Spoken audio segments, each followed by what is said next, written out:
See ya, War. Take it easy, man. Thank you, sir.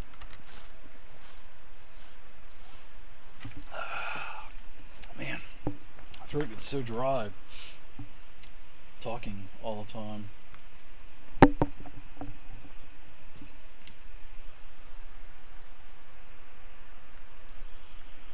Alright, so we are about ready to go.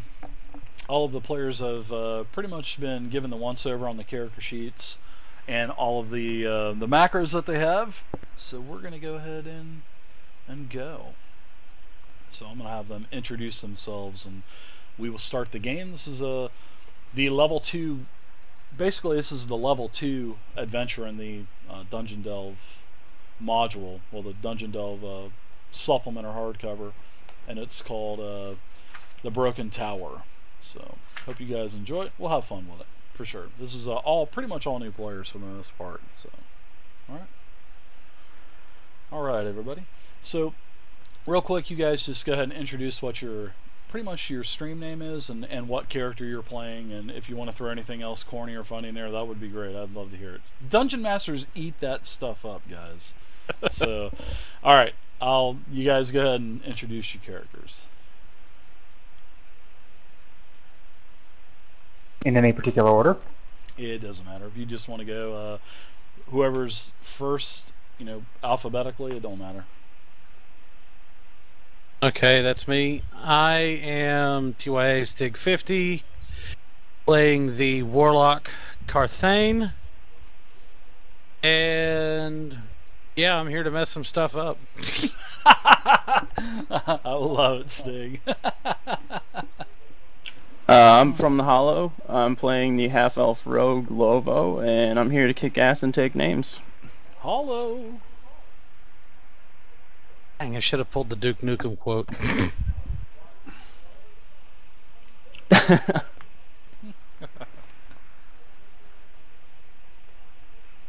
I'm Sindrain. Oh. You go? I'll go. Who goes? Go ahead. Alrighty then, I'm Sindrain. I'm gonna be the Dwarven Barbarian. I'll be hitting things with my axe. And killing things with my axe. I'm Sylverlokk. I'm playing Farnak the Wild Sorcerer, and I'm gonna roll the dice and see what happens. Oh yeah, and every time you roll the dice, it's a d20 to see if you have any kind of surge there. By the way, I forgot to tell you, you get to every time you cast a spell, you're gonna do a wild magic surge. Yeah, that was awesome last night. Yeah, Yeah, it was. I'm tempted to use the boosting power just early, just so I can get more rolls from the wild magic table. Just try to avoid the Wheel of Misfortune. Yeah, we won't be doing the wheel or anything tonight. I usually just do that for my campaigns, but yeah, we'll throw. Now, unfortunately, if you hit the fireball centered on yourself and everybody's close, that could probably end the game. Hey, it's like that happen around wild people. Yeah. I mean, look what happened to Scandroid last night. His half elf, his elf grew 10 inches, permanent inches. So now he's got robes that are too short, and he's got this high water. Oh my goodness, I'm gonna eat that up when they get the Phandalin. You know I'm going to. I think Sylverlokk is planning on trying to kill us. You can see it in his eyes. He's got Which that eye, wild the red look. one or the blue one? The purple one. Oh, you can. I thought I grew hair over that one. I am Kayokane, I am the Dragonborn fighter, and I will hit things until they die. Nice. I'm Veshuliq. I'm playing Tretson, the Warfree Cleric. My job is to beat people over the head and make sure my group doesn't die. I am Wilpali. This is the first time I'm ever playing D&D, so I'm really excited. I'm just hoping to learn as much as I can, and I'm Slars, and I'm just gonna sing to people and see how that works. Will, this is your we're popping your D&D cherry tonight? Oh yeah, you all get your turn with me. Oh wow, man. that is Yeah, awesome. same here. Let's try not to abuse the new guy too much. Yeah, right. Tell me about it. Go easy on me. Relax. You can take it. Where's the fun of going easy? All right. And apparently I'm a dragonborn, but of the race of gold. So, and gold dragons are my favorite. So I guess I got really lucky with that. Kind of worked out for you, didn't it? Oh yeah. All right. So, who else is left to introduce themselves? Daddy's gotcha. Anyone I think else? Sindrain was still.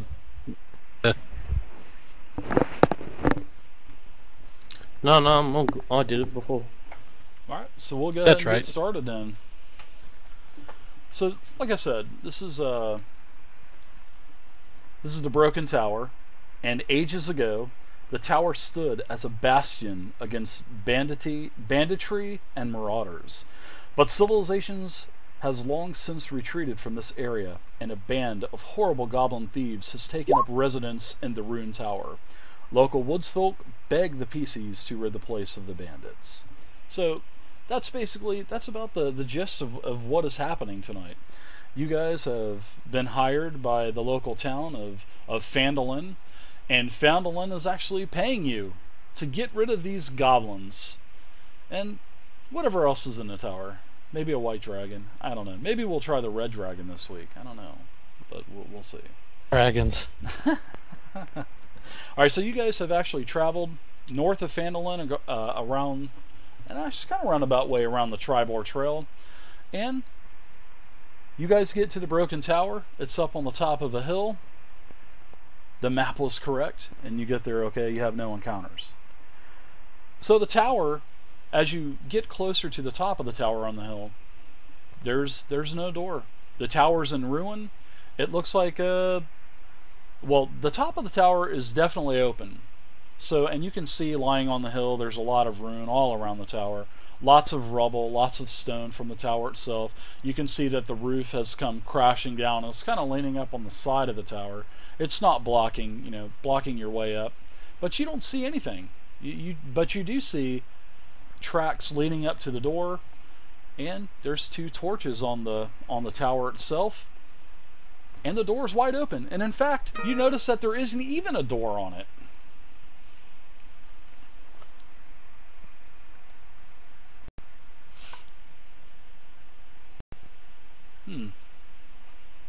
Did he just cut out for anybody else? Yes. Yeah. You guys here? Yes, we are. Yeah, you cut out. Sorry about this, guys. My fucking modem reset again real quick. So you guys, like I was saying, you guys get up to the tower. You notice that there's no impedances that are causing you from getting to the tower. There's no door on it. There's a couple torches actually being held in sconces. The roof of the tower itself is leaning up on the tower. It's just the tower's seen better days, y'all. So it's a real estate deal. Pretty much. It's like fixer-upper, Yeah, it's like a real estate agent trying to sell you marshlands down in the Everglades here in Florida. So there's a hot run on that.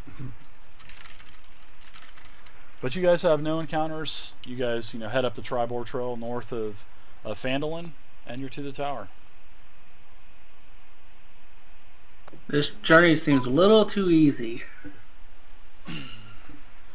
You guys were This pretty tower precautious. is too tall. Let's You knock guys it down. used all of the brush and trees to your advantage. It was only probably maybe a mile or so from Phandalin itself. So how many tracks does it look like there are? Oh, lots. Probably at least a dozen tracks. But you don't know if it's the same. I mean, because they're all small humanoid types of footprints. And then there's also several larger ones as well. Can I do a perception check? Sure.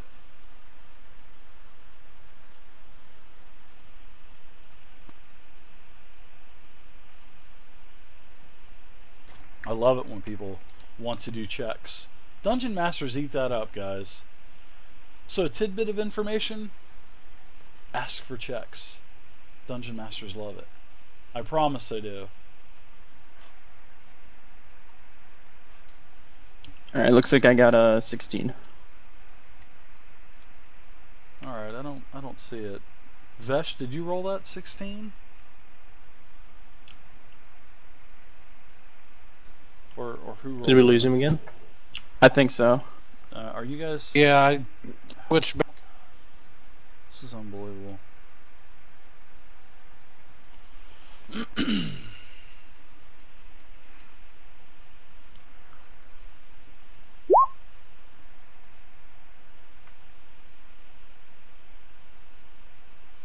Oh, this is unbelievable.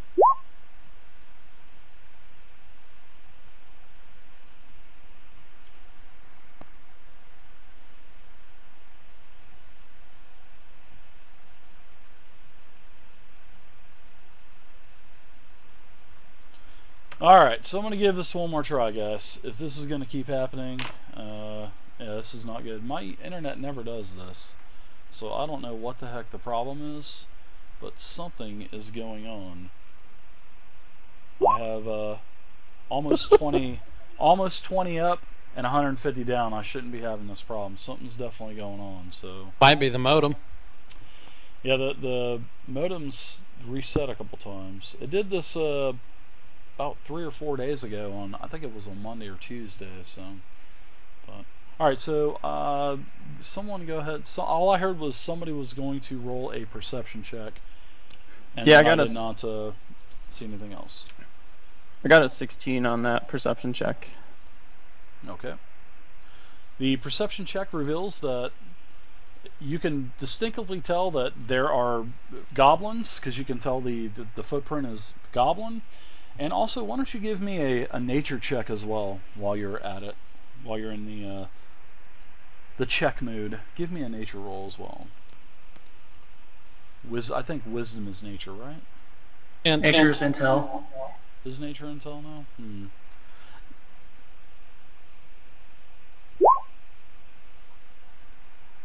Alright, so you can definitely tell that there's some goblins, but there's a couple larger footprints as well. I messed up that roll. I'd like to make a survival check to see what the tracks of the bigger thing is. Alright, so it looks like you rolled a d20, so you rolled a 3, so yeah, that's still not enough for you there, Lovo.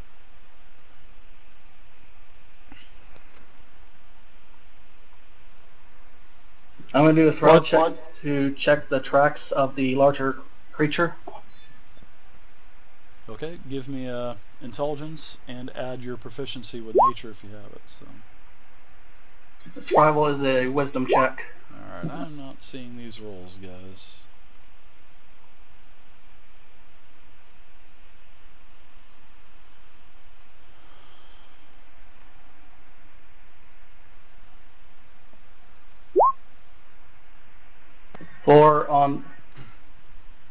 You just see a bunch of pretty footprints around Vesh. Great. One is definitely not the best roll you could definitely ask for, you know? Yeah. Let's just hope this doesn't happen when we're actually fighting. Yeah, get the bad rolls out early. Get them done with, yeah. So what do you guys think? There's an open door in front of you, up about another 30 feet, up on the top of the hill. Like I said, the tower. What are we waiting for? I'm waiting for one of the heavy hitters to walk in ahead of the caster. Right, y'all guys take care of it. I think the rogue should probably sneak in first, is just to check out the area, see if there's any traps. I love it. This is great. Can I cast a light spell, just so we have light? Well, it is light two outside. Torches. Yeah, there's 2 torches on the wall as well. Okay.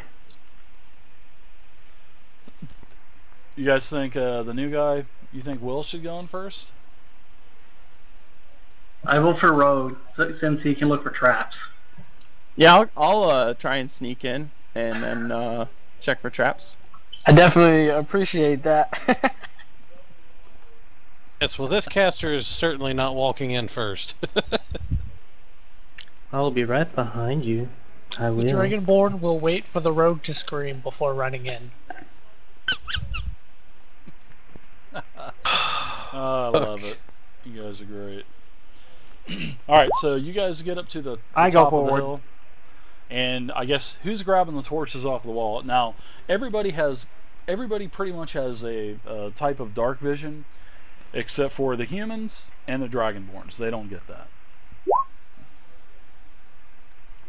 Nice rolls, Yeah, tonight, guys. You guys are in like single-digit heaven tonight. I love it. Oh, I love it. I'm reading stuff on the character sheet and just glance over, and it's like, oh crap. Yeah, I'm at the side of the door, by the way. Okay, you can peer in, and you can actually see almost a half a dozen goblins, and you actually see a hobgoblin in there as well, standing beside a big gong. You can also see, as you glance inside, you can see that there's a massive 10-foot wide flight of stairs that's heading up, and you also see a boiling cauldron as well. And I'm going to go ahead and the goblins see you as you peek around the corner and you look into the tower. This is what you guys see. And I say, hi, guys. Oh no.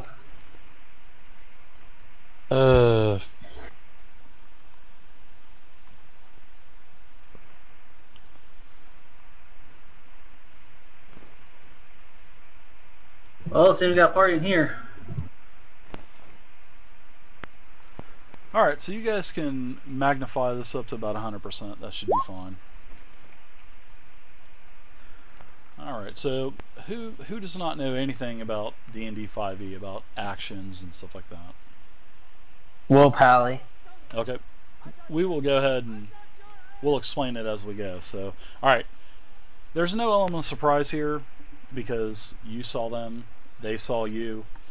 So let's go ahead, everyone target your token. You guys are all kind of piled up here in the doorway. And let's roll initiative. That is a critical on my initiative. Goblin Nice. is a 2. The hobgoblin is a For 1. 22.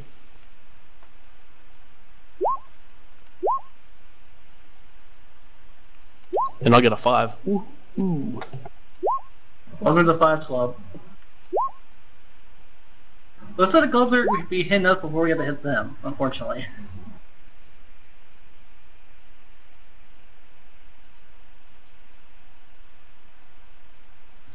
Alright, so does it look like everyone's in here? We got 1, 2, 3, 4, 5. I do not see a couple of you guys in there. I'm sorry, how do I get into the room? You should be in there already. So you should be able to just target your token. And who is this? Is this Will? Yeah, it's Will. Okay, Will, target your token, and the only token that you can target, and then you'll see a bunch of buttons pop up at the top of the screen. Hit the one that says initiative. That basically does a 1d20, and it takes your dexterity bonus and any other positive or negative modifiers that you have, and it'll throw your token into the initiative turn order. So I don't have to put them in? It's all already logged and everything? All you have to do is target your token and hit the button. That's all you got to do. I rolled my initiative, There but you I go. did not appear in the turn order. Okay, and who is this? Kayokane Rock. I got a 19. Is that good? Alright, so I'm going to add you as well, Rack. And you had what? 19 on a fighter's pretty good, yeah. You're I ahead of got me a in the order. 22. Well, no, I'm not a fighter. I'm a bard. That's right. Oh And crap. who had a 22? Rack. Alright, I thought you said you had a 19, Rack. Who had the 22 though? Someone said they had a 22. Someone said Rack, they I had a see him in 19. the order. KO Rack had a 22. Okay. Alright, so I see 7 people in the turn order, and I see 4 goblins and a bugbear. So, alright. Hobgoblin. Yep, hobgoblin. No bug. Where the hell did I come up with a bugbear? Anyways. You had Rack, me you're worried up too. first. Yeah. I've seen Rock, how you're long up you use for first. bugbears all the time.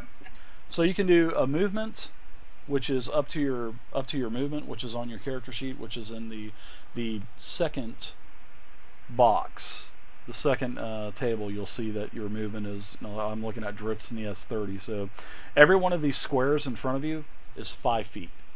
So if you have a 30 feet movement, that means that you can basically move 6 squares. And you can do an attack, and you can switch weapons and everything as you're moving, as part of your movement action. Drinking a potion takes an action. You can also do several other actions as well, and you can go into the player's handbook under combat and then look at actions in combat, and you can do other things as well. But anyways, you can go ahead and go first rack. You got 3 goblins. Looks like they were probably playing a game of cards with some dice, and as you guys barged in, they stood up, grabbed their weapons. One of them has a bow, and looks like they're starting to charge towards you. Rock will move up to this goblin here and smack him in the face. That sounds good to me. I like that.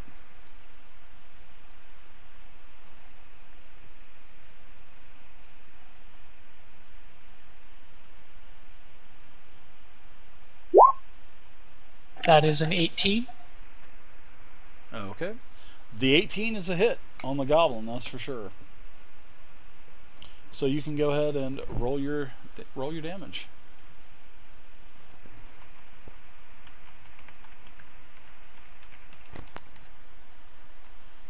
Okay. Let's see what's going on here. God damn it.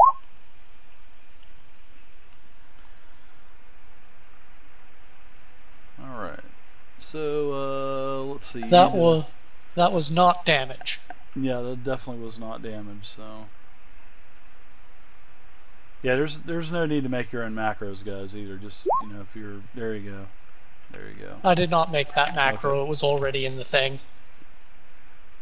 Yeah, there's no need to use that one. So I don't know why that it was in there. I unchecked it, so it shouldn't be showing up. So all right, that is a 10 damage. You killed the goblin that is directly in front of you. You still have, it looks like, you still have movement left, and you also have your bonus action for your second weapon. So you can move again and attack if you'd like. Well, I will move towards... I believe I actually can't move that far or get an attack of opportunity. You will... No, it's not like 4th edition. As long as you stay within reach of the creature, you will not take an attack of opportunity. So you can run a circle around that thing all day and never take an attack of opportunity. Now, if you went from here to here, then yeah, you take the attack. But as long as you stay here, within the 5-foot reach, you're fine. I'm actually from Pathfinder experience, so... Ah, yeah, Pathfinder's the same way, pretty much. Let's see if I kill another goblin. Take his head. And you'll get to add your normal modifier to hit and to damage because he's got the fighting skill. So, all right. So I'm trying to get this set back up. There we go. 20 to hit. Yeah, that's definitely a hit. Get Solid in there. Hit. Nice job.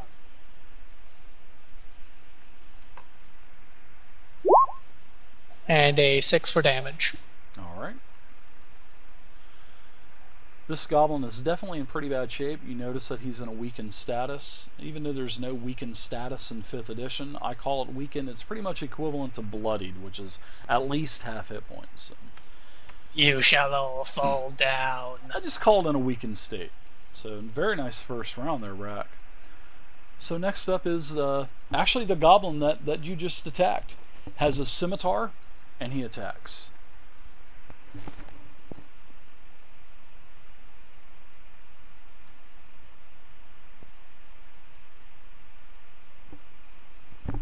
Oh, I thought that was the bowman.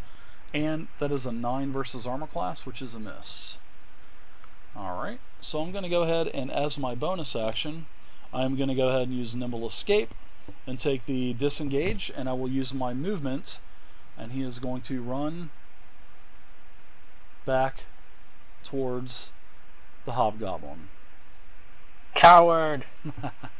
Gotta love that nimble escape. I know I do. Weakling.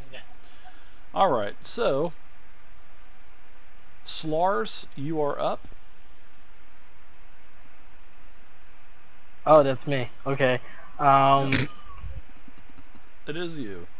Welcome to the game tonight. I would like to move and in front of this goblin right here. Okay. And I would like to sing a tune and then blow fire in his face. What are you doing? Let me see. I see it right here. Are you going to attack with your... Yeah, I'm going to attack with my fire breath. Okay. Alright. So you can go ahead and use that. Now, how that works is it's in a 15-foot cone. So you will probably hit the dragon. Yeah, you're definitely going to hit the dragonborn as well. So, because it goes out at an angle. Let's see. Let me get my little cone out here.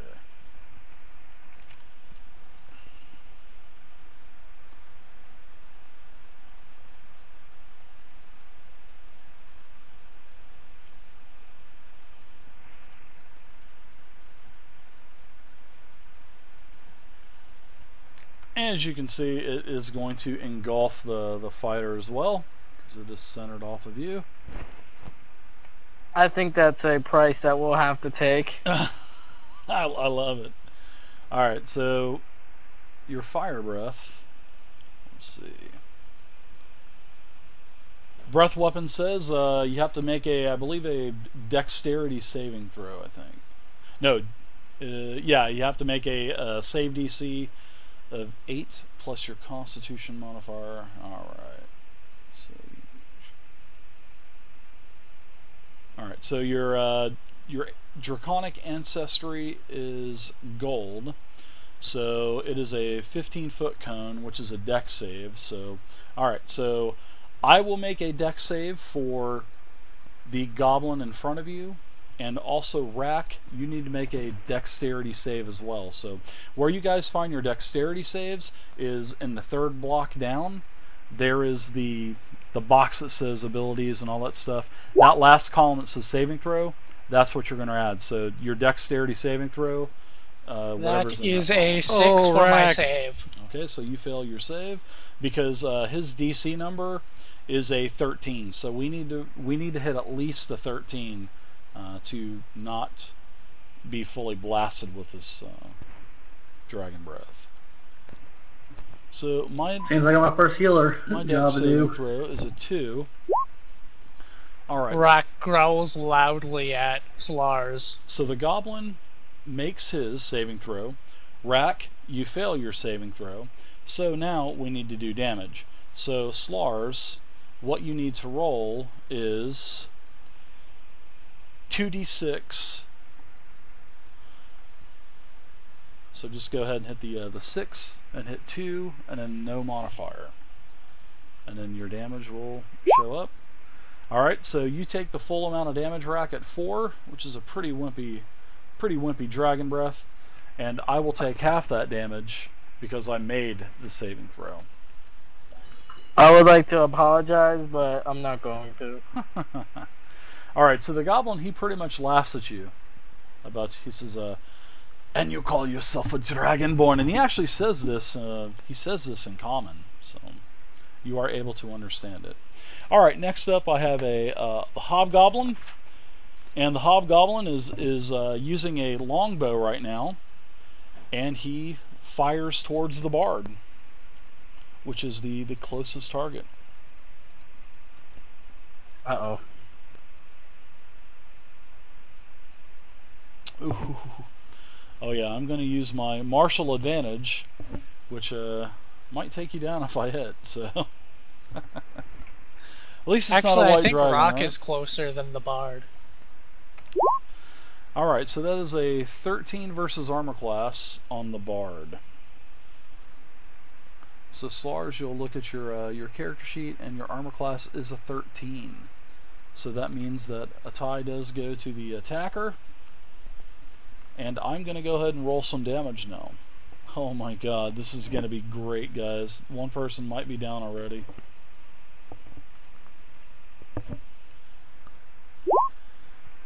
Alright, so you take a total of 4 damage. 4 piercing damage from the longbow.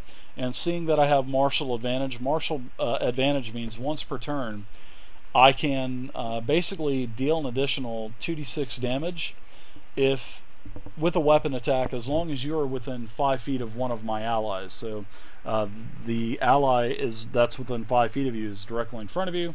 So you take a total of 4 plus an additional 9 for a total of 13 damage. And that is with a martial advantage. So it looks like you go to 0 hit points.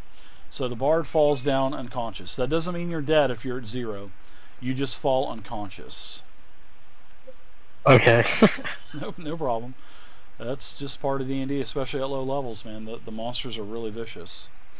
Alright, so the hobgoblin is also going to move a couple squares as well. And it looks like he's coming for you now, Rack. Lovo, you are up now.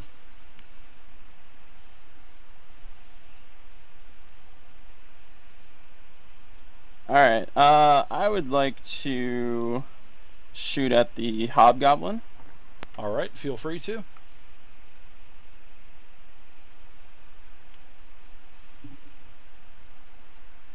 One party member down. He's not dead, he's just unconscious. Alright, so you're going to... How are you going to attack him? With what? With my short bow. So Okay. that gives me +5, the sheet says. It should be, I believe. You are within range, which is 80 feet.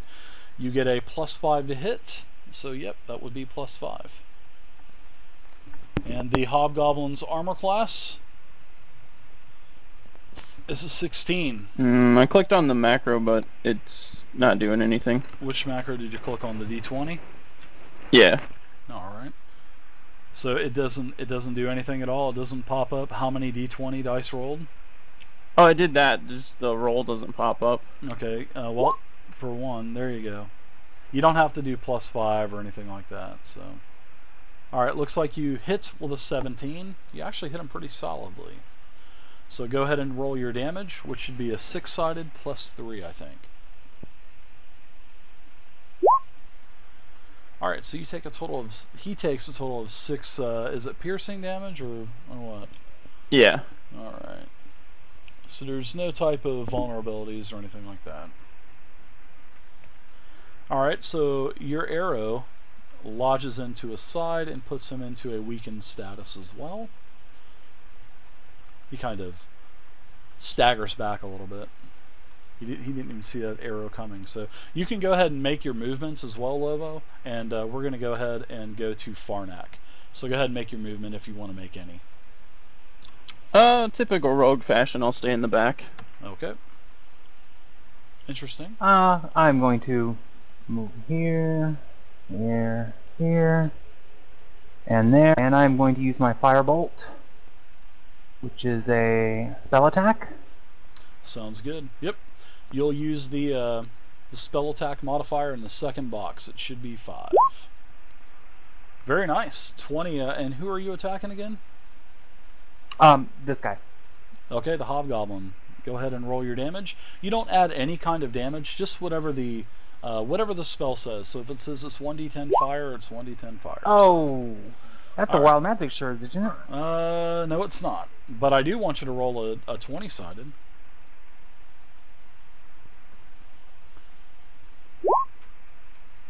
Nope. No wild surge. So, all right. So you're good. Your spell hits. I can do better, man. You're trying for that surge, aren't you? And as you get over to this side of the room, Farnak, the room starts to smell pretty horrible because of the whatever is in that cauldron, and you can see little splashes coming up from something bubbling, because you can see that there's a fire pit going on below it. There's some timber and other kindling that's keeping the cauldron boiling. All right, Carthian. Smells just like mom's stew. Just like mom made, huh? All right, Carthene, you're up. Okay, I'm gonna move there. Sounds good. And I'm going to target the big angry hobgoblin with an eldritch bolt. Okay.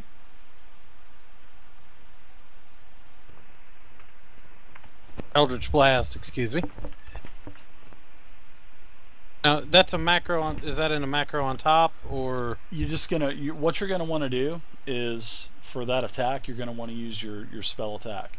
And when you look at your character sheet, the second table there has spell attack. It's +5. So you're gonna do D20 plus your spell attack. just which is D20 plus 5? That's it. Okay.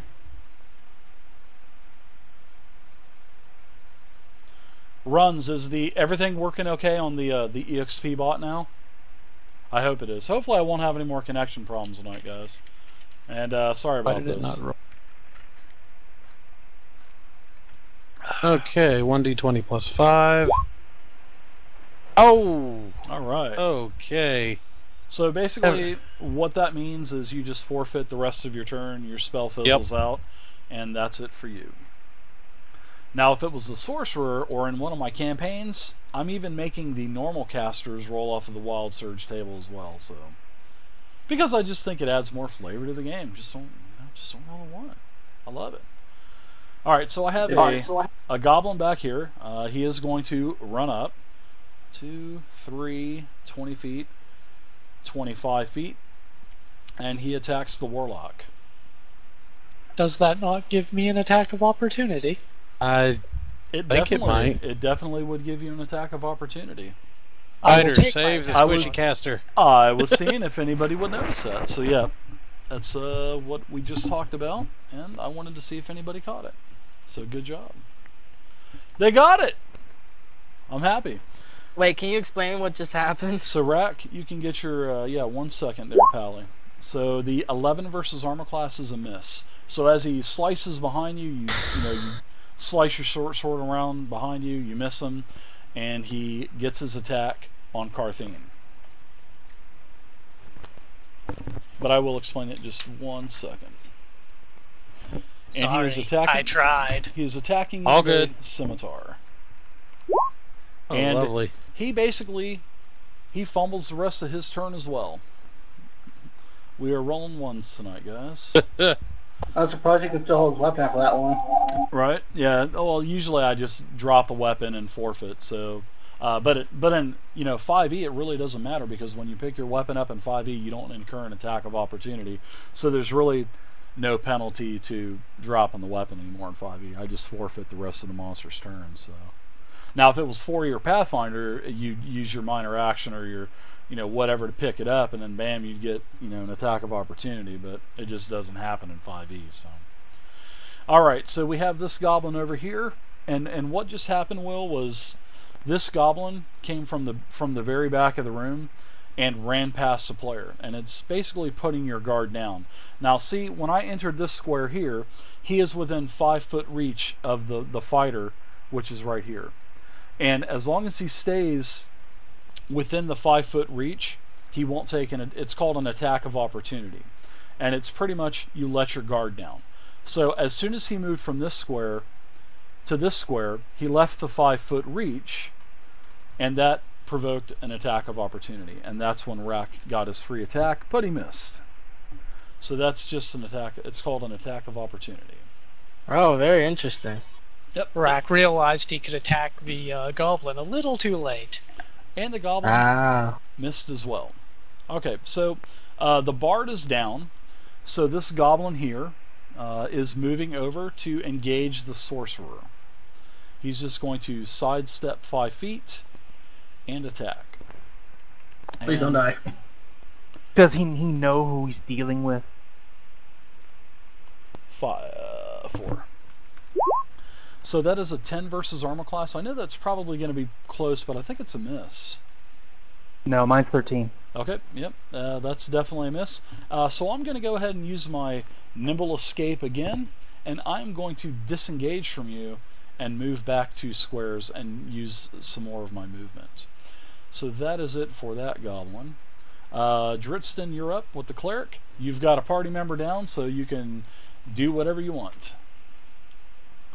But you did see the bard. He was, the troubadour was, playing a melody with his flute or lute or whatever, and then all of a sudden he walks up to this goblin and just gets leveled. Gets leveled as an arrow just lodged into his chest. Alright, so what are you doing there, Dritston? I'm going to cast Shield of Faith on the sorcerer to give him +2 to his AC and his concentration spell as a bonus action. Okay, you're going to need to move up 1 square so you can get in line of sight because you're around the corner right now.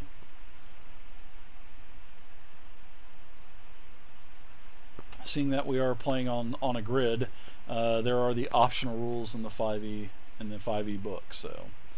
So now you're in a line of sight of everyone here. So I owe you guys 5 EXP from a crit earlier. So there you go, everyone.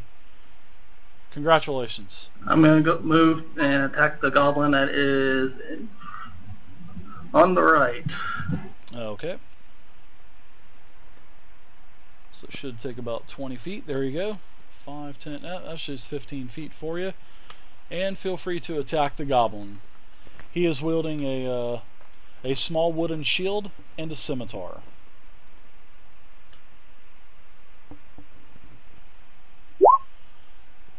Holy shit, that's the best attack I've ever seen in my life. So, Vesh, all you want to do is just hit 1 in there. Yeah, I actually messed up. But I rolled a 3, basically. Yeah, you rolled a 3. You did Does roll that 20 count for the viewer EXP though? If they were it would. If no, it was, that counts as a screw up. No. All right. So do you have Vesh? Do you have a headset? Do you have a headset that you can turn on? Because we can hear all the background noise and talking whenever we're talking. If you don't have a headset, just make sure next time you get a headset, because I'm really starting to enforce that now. And it's on the forums and on the welcome video and all that stuff. So just so you know, next time we got to get you a headset, bud. All right. So your attack misses. That's it for you, Dritz. Looks like the Barbarian Warner, if you're up. Well, this is a big combat round, and with it, 7 people. Holy cow, that's a big round. So Warner, if you're ready to go. Alrighty. Well, I will rage, because I'm a barbarian and I do that. Absolutely. And I will walk up to this goblin and smash him in the face with my axe. Okay. So it looks like it'll take about 20 feet, and you're going to smash him with your axe. And as you're barreling towards him with your Arcanite Reaper, his eyes get really large. I like the roar. Now, rage does a +2, doesn't it? Or is that just a damage? It's just a damage. Your to hit stays the same. It's just bonus damage. But now you're raging, you get resistance to all physical, bludgeoning, and piercing damage. So, which is nice. Which means you only take half damage from those.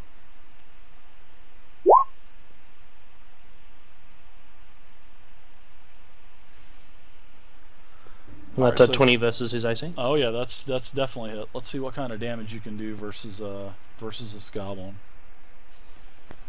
This goblin's in pretty bad shape as well, so. Oh, kill him. You basically cut the head off of this goblin, and when you slice through the neck and the head flies off, it actually splashes down into the cauldron, and then it just kind of disappears and sinks down into the cauldron. Nice shot. And then the body slumps over, motionless. He is dead. Good job. See, I think you might have a little bit more movement, so you can finish your movement and move up 1 more if you want. And because I think the dwarves get 25 feet, so. Alright. So we're back up to the top of the order, and there is another goblin joins into the fray, runs down the stairs, and he appears right here. So I'm going to add him into the initiative tracker as well, and roll initiative for him. Alright, so he is a 17, and he'll get to go whenever it's his turn. So, Rack, you're up now. Kind of surrounded by enemies already. So I wanted to add another Run goblin forward, because they have walk right 7 around people. this hobgoblin, Okay, and so smack the cowering goblin in the back. okay, one thing with this this thing right here is a table, so that's basically going to cost you 2 squares instead of 1, because that is pretty much it's just difficult terrain. I'll go around the other way then. Okay, and you're going Same amount to of movement. okay, attack the goblin in the back.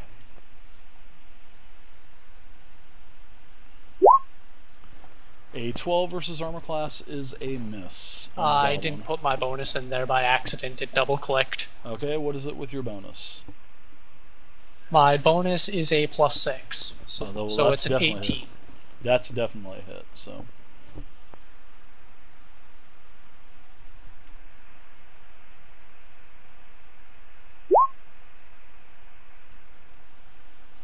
Does a 9 finish off the goblin? a 9 finishes him off.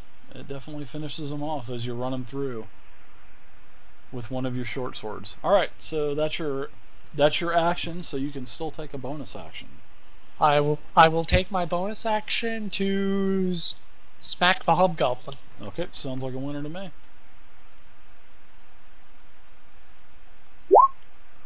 That's 16? 16.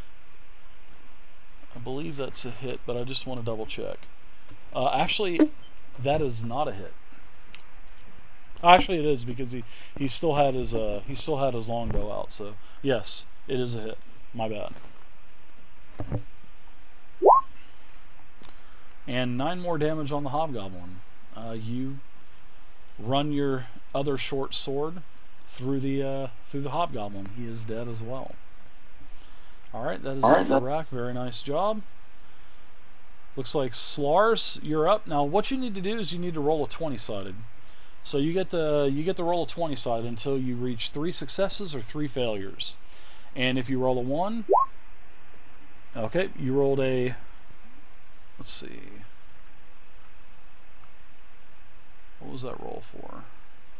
Yeah, go ahead and roll a 1d20. And if you roll a 1 through 9, it's a fail. If it's 10 and up, it's successful. Alright, so you are at 1 success, and I call these basically life and death. And what that means is if you get 3 lives before you get 3 deaths, you live. And if you get 3 deaths before you get 3 lives, you die. So it's just whatever gets to 3 first. Alright, so that's it for Slars. Your turn is over. This hobgoblin is dead. The archer that is up top is going to attack. The fighter, I think. Yeah, he's going to attack the cleric as he's looking down the stairs. Alright, and his attack with a short bow is a miss, almost hitting his counterpart in front of him. He will take 1 bit of movement, sidestep over, and Lovo, you're up now. Alright, I'd like to shoot at this guy here. Rogues are very powerful, Max Boom. Okay, so you're going to shoot at the goblin here. Gotcha. That's definitely a hit. Go ahead and roll your damage. And then I get sneak attack for that, right? For having an ally there. That is very good. Very observant. You do get sneak attack, which is an additional d6 at your level.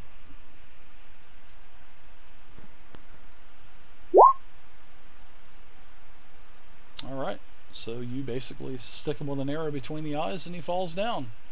Dead. Lifeless. Go ahead and make any movement you want to make, and we're going to move to Farnak now. So we have 7 players tonight. Are there any more enemies up? One on the stairs. There's one on the stairs, and it looks like I can't see that. Okay. Looks like he is fixing to run up.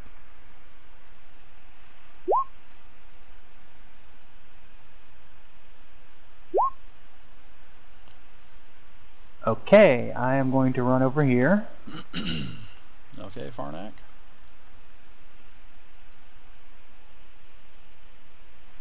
And I'm going to do another firebolt. Okay. Have at it.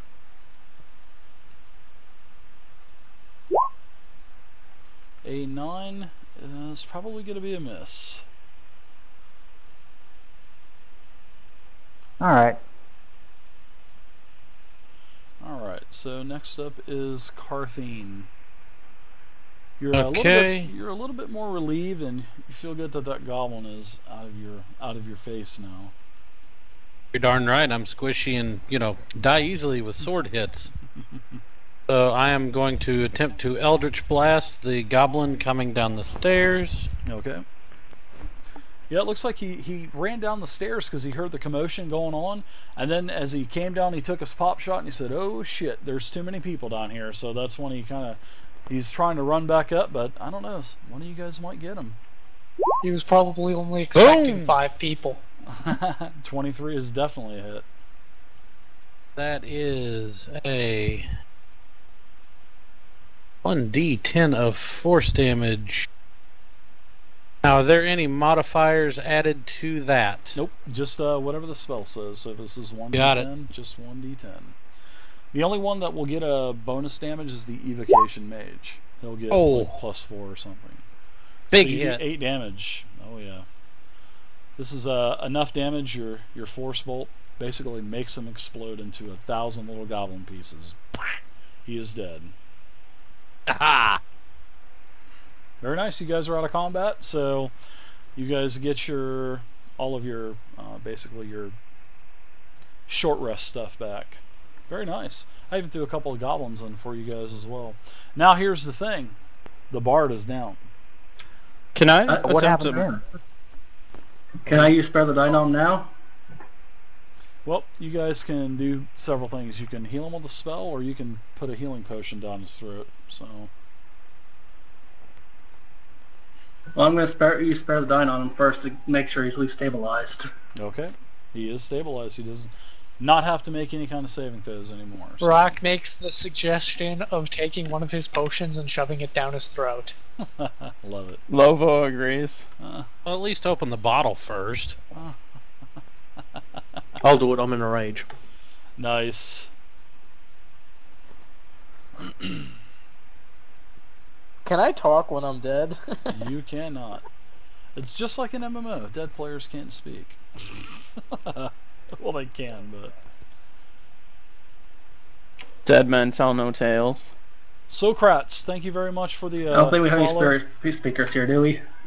Socrates, thank you very I I'm much. not don't saying think I so. will, but when I get up, am I allowed to blow fire at all you guys' faces, or... Nope, not until next time. But if you did that, the party might kill you. So sure, I'll let you reset that dragon breath. No, I was just gonna go though. Alright, so... What are you guys doing with the bard? Are you giving him the healing potion, I think you guys were agreeing on doing? Yeah, I'll reach into his pack and take a healing potion and open it and put it in his mouth. Okay. Now, what I need you to do, Slars, is roll a 2d4 plus 2.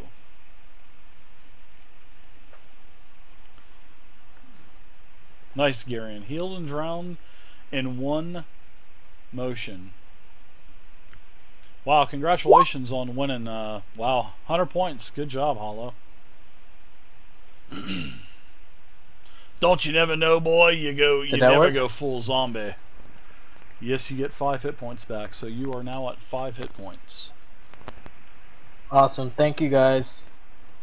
And you come to. All of a sudden, you see your eyes open, and you see your party standing around you. I appreciate it. Next time, don't try to rush your team members, please. As I walk away with my head down. What's up, Anime Freak? How you doing? Hey Dave, can I make a check on the cauldron over there? You most certainly can. Why don't you give me a... actually, you can just see that the the cauldron is boiling, and you can see bones every couple seconds, and then you see you see like a fresh goblin head popping up with its mouth open, and then you see bones popping up once in a while. That's not disturbing at all. It's dinner time. It smells pretty bad though. It's it looks like a red blood type of drink / maybe stew. Anyone hungry? Hopefully it doesn't have any. This cauldron is old and dented, and Rack will be watching the stairs to make sure nothing comes down. Same here. Do we notice anything on the goblins' bodies, in the hobgoblins' bodies that is of note? nothing of note. No, nothing of any value or anything like that. Norton Tremblay, thank you for the follow, Norton Tremblay. Welcome to this the community. back here is a gong, you said, right? It is a gong. It sure is. Can I attempt to disable that somehow so that no one can make noise with it? Yeah, it's got just a really crude hemp rope that's holding up the actual metal gong itself. So you're not going to need to do any kind of check or anything like that. You'll be able to take your short swords or daggers and just take it off and, take care of it. But won't the gong sound a bit when it falls to the ground? No, if you catch it. Not really. Not if you're careful with it. Maybe, tip it on one of the, like that dead goblin corpse that's near it. Hey Dave, can I take this time to cure my wounds? Sure can. So what you guys are going to be able to do is you can do several things. You can take what's called a hit dice heal, which seeing that we're just kind of getting rid of the short rest out of because of the time constraints that we have and stuff. You guys will all have one out of combat heal that you can do because you're level 1. So you can, if you want to, you can take a hit dice heal. And what that is depending on your class, you can do that hit dice plus your constitution modifier. So if you want to heal yourself up for free totally, you can do it one time, or you can take a healing potion, or if the bard or cleric wants to use healing spells on you, they can do it as well. But just remember, once your spells are gone, you don't get them back, because you're not going to be able to take a long rest in here to get them back. Now, Rack, can you give me a perception check, please, while you're up there? Up by the that what appeared to be a stone type of table, which actually is a stone block. Can you give me a perception check, please? Max Bacon. A mighty great 7. name. All right, so you just notice that it's a huge stone slab sitting on the ground. It's about 3 foot high, and as you look up, there's actually a big chunk of the ceiling missing.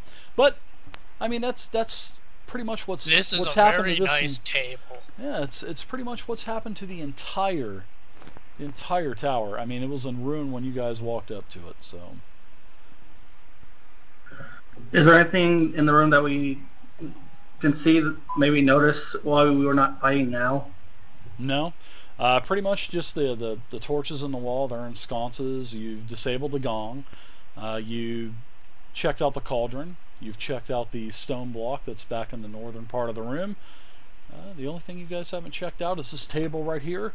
But it's got some silver, some copper, some dice, and some playing cards as well. I would like to take the dice and cards, please. Alright, so you take the dice and cards. Didn't know lesser beings gambled. Humanoids, they gotta have fun I'm not a too. lesser being, so... Thank you, Bacon. I'll and just start Norton picking for up the points from the follows. table. I appreciate it. Alright. So, yeah, there's really no need to update the character sheet because I'm going to be doing that as I level them up every couple adventures. So, you guys have pretty much onced over this entire room. You guys did a good job. Good combat, because I actually added several more goblins as well. So, pretty good. Nice job, guys. I was there rooting you on. You're In spirit.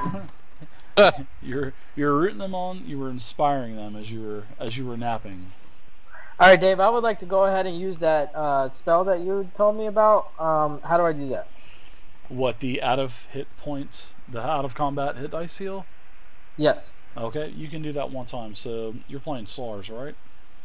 Yes, sir. Okay, so all you have to do is when you go to your character sheet, very top, it says the class is Bard.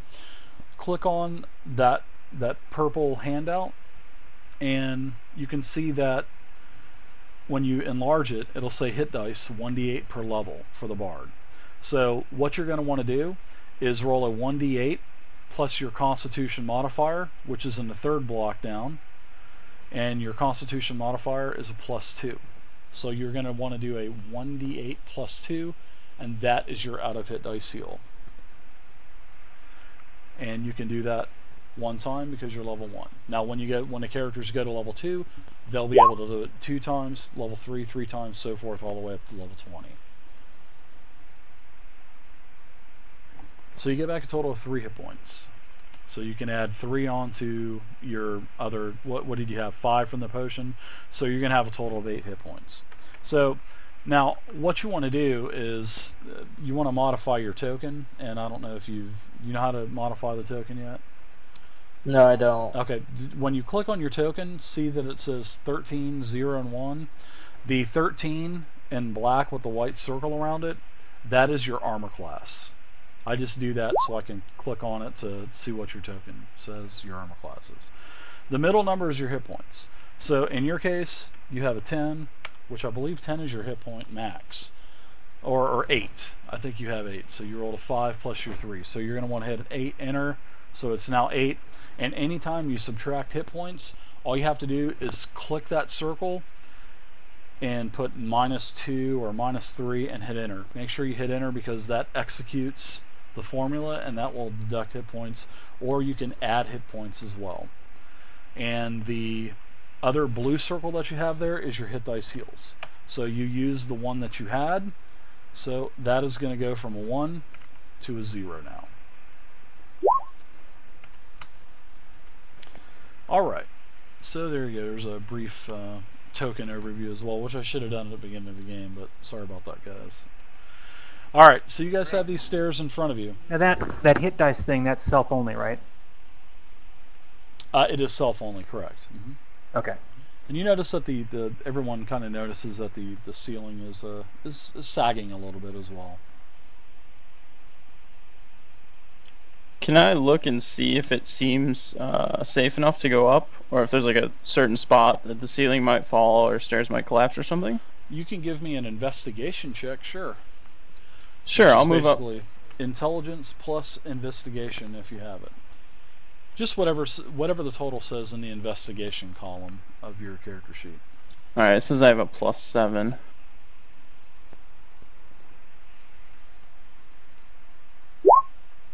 And this is Lobo, right? Yes. I'm gonna send you a tell with what you think this is gonna what's gonna happen. So I'm sending you a private message because I don't want to say it locally because everybody's gonna hear this, and then you can do what you want with this information. Right. Perfect.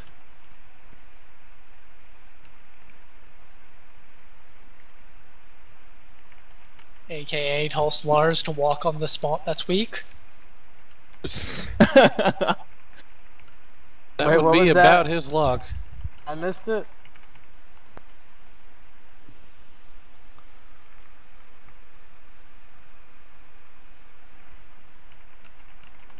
What was that?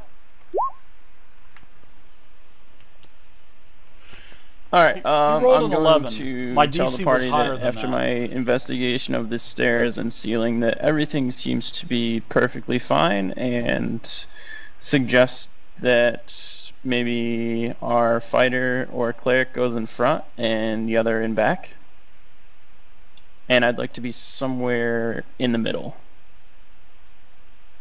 Rock will go up. I'm gonna follow. I'll stay on the front line. Karnak follows.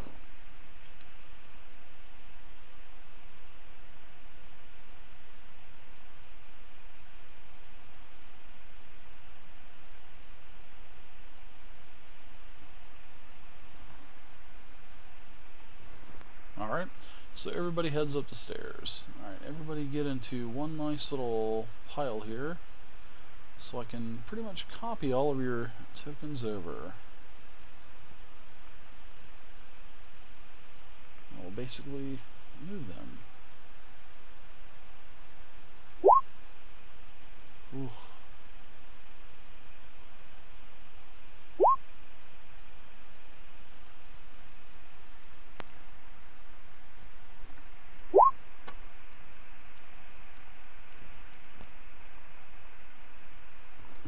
Alright, so this is where everyone is at. As everyone encroaches up the stairs slowly, everybody gets up to the top.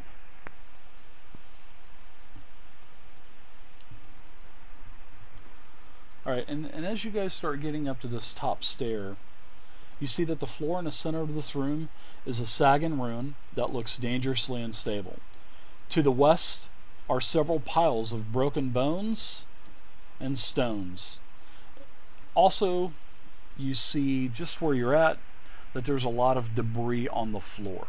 You can also see that this is a dimly lit area as well, with the same sconces and torches lining the wall here as there was down below. There's also the ceiling is about 15 to 20 foot, and you can tell that there is another level to this tower. Now I will tell you this. As you guys were approaching, I did tell you that it did appear to be 3 levels tall, but that was when the broadcasting was messing up a little bit and I lost connection. So this looks like this is the 2nd level of the tower, which possibly there could be another one as well. So that's Dave, where is the dots in the center, the tiles that are dotted, is that the sagging part? Well, that's not dotted. That's just a bunch of debris, rubble, you know, from the chunks missing out of the walls, out of the ceiling, off of the floor. It's just a lot of pebbles, rocks, stuff like that. This is a stone tower, so a lot of that debris around.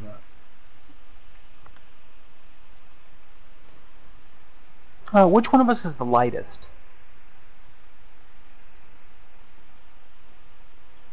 Possibly me, but I would actually suggest maybe the I'm gonna do a stealth roll. dwarf inspect the stone What is the and goblins? see, you know, what Stealth plus 6. Oh my god, the goddamn thing is messed up again.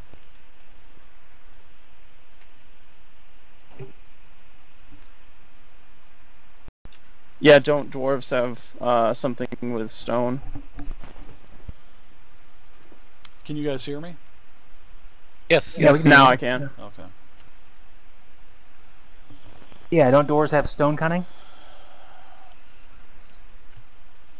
They do. Searching for it now. They do. It's in the dwarf handout.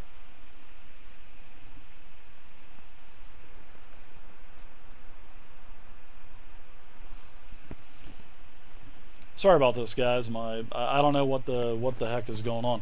I should call my internet provider and stream that conversation, shouldn't I? That would be pretty fun. Maybe I'll do that tomorrow. Or maybe I'll do that Wednesday if I'm still having problems.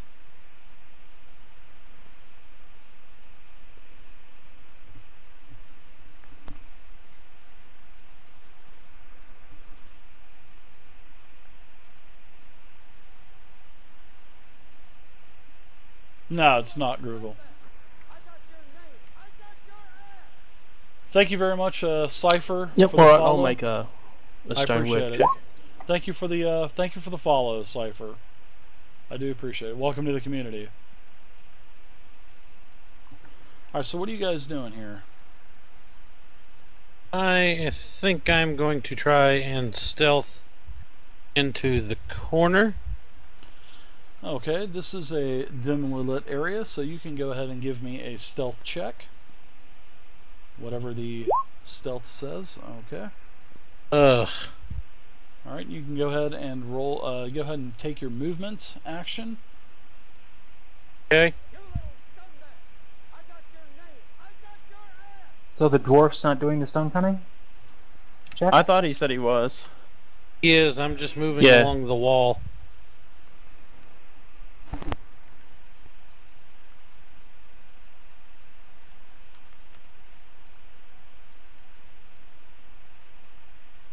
Mojo Fat, thank you very much for the fall as well. Alright, so that's all you're going to move with your stealth check. Alright. You see that there are piles of bones, and as you enter the room as well, you can see that to the southwest corner is a low wall that is covered with a faded tapestry. Also in the shadows to the southwest, there is what appears to be several forms as well, several small forms. And that is pretty much what you can see. Okay, and I'm going these to. forms are actually moving around as well. Okay, I'm going to kind of hand sign quietly what I'm seeing over here as far as numbers of creatures. I need to do a perception roll for the goblins to see if they notice. Perception, they do not get a... Is it possible I can use do my not get a detect bonus. magic spell just before we go any further? Detect magic spell? Sure, what do you want to detect? Anything malicious or harming?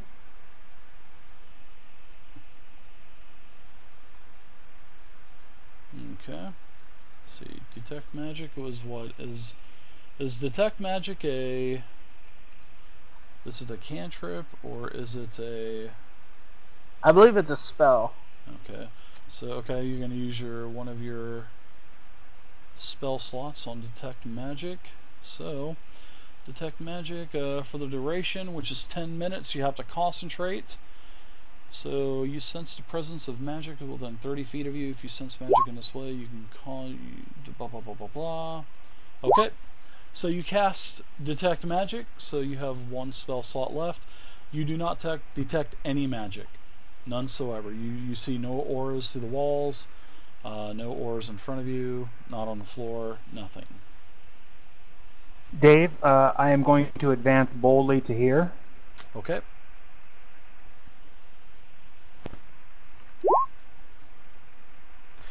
Alright, all of a sudden as you move, you hear anybody, let's see, let me actually just look at everyone's character sheets.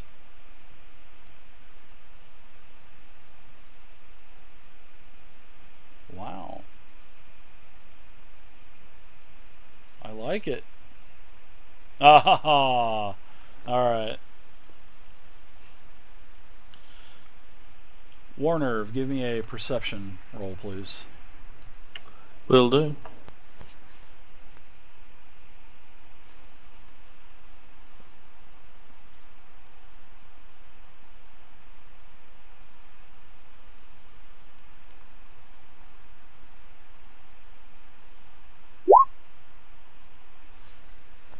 Alright, you can actually hear behind you, behind the wall that you're also coming up the stairs, you can hear several goblinoid type of voices. You can hear them speaking goblin. And I'm going to send you a tell on what they're saying.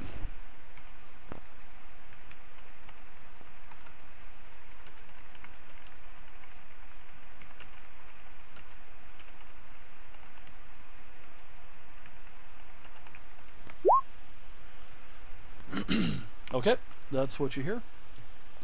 So, we're going to go ahead and roll initiative now. The couple creatures know that you are here. Let's go ahead and everyone roll. Oh.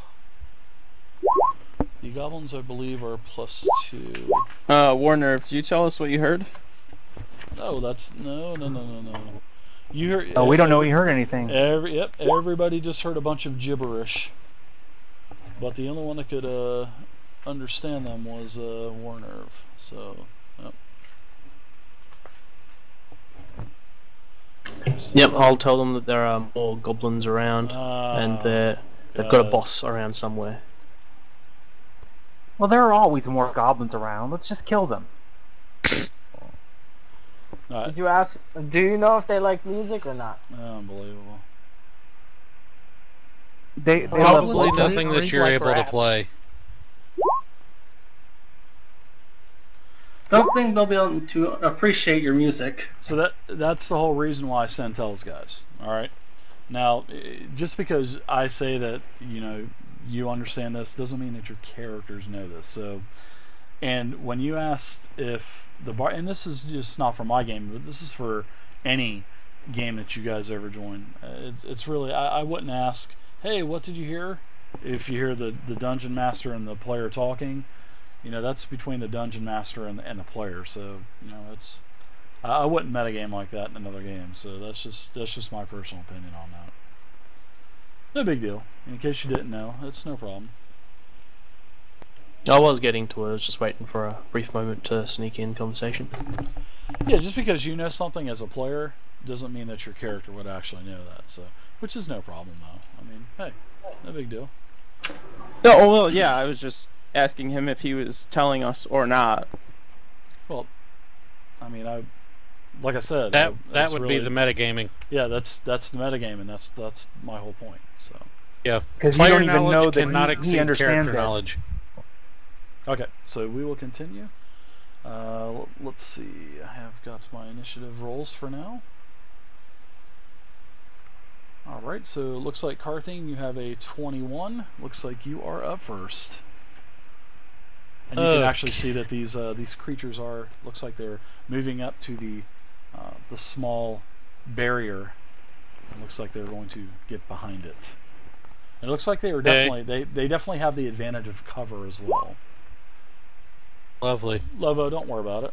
Oh, Lovo, don't worry about it, buddy. Don't worry about it. Gonna come right here. Okay, so what I need you to do is I need you to make a dexterity check, or if you have acrobatics, you can go ahead and add that in as well. So basically whatever's in the acrobatics column for your ability check. Okay. Because as soon as you move over there, the entire floor, it collapses. And I'm going to go ahead and put something from the... don't make that. Oh, this is going to hurt. Alright, so what happens is the floor basically collapses, and a huge hole just engulfs the entire center of this floor of the tower. And your 7 is definitely not enough to catch yourself, and you fall a total of 20 feet. So when you fall 20 feet, you're going to take some damage, and it's 1d6 bludgeoning damage for every 10 feet. So you're going to take a total of... You got lucky. You take a total of 4 damage from the fall.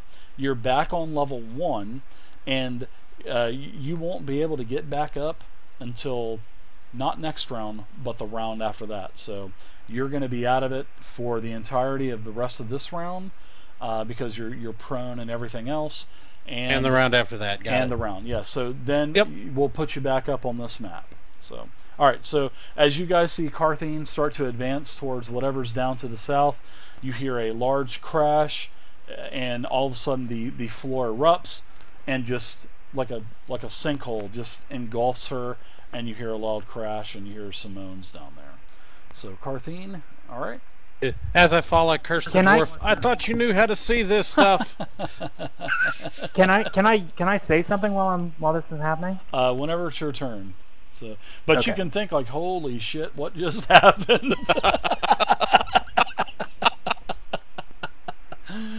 Oh, I love it. I love that floor. The last group actually didn't trap the floor, because when the first time I did it in 4E, they kind of did the the perception check, and they saw that the floor was sagging, and so they kind of avoided it, which was good. But it was nice to see you walk right up to that, because I was like, yes, I get to actually use my dynamic. I get to use my GM layer and open up the floor. So, all right, so you're down 20 feet. I have there is a creature that is going to be casting. And Farnak, all of a sudden out of the darkness comes an orb. Is it pretty? It is very pretty, as it is making a streamline right towards you. Can I catch it? And it is a 16 versus armor class. And my armor class is 13.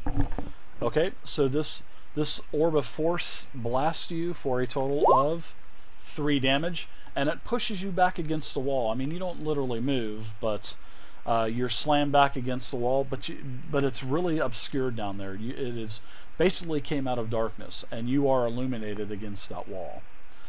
Okay, so but you know, I yell thanks. Yeah, as a human, you just really you shouldn't be able to see all the way to the bottom, right? To the map, it should be about darkness. No, it's dim light over here. Yeah, and then it should be dark on the other side of the map. So. Yeah, I can't see past the barrier. Yep, but you definitely saw that. You definitely saw that Orb of Force come through the darkness and basically knock you back against the wall.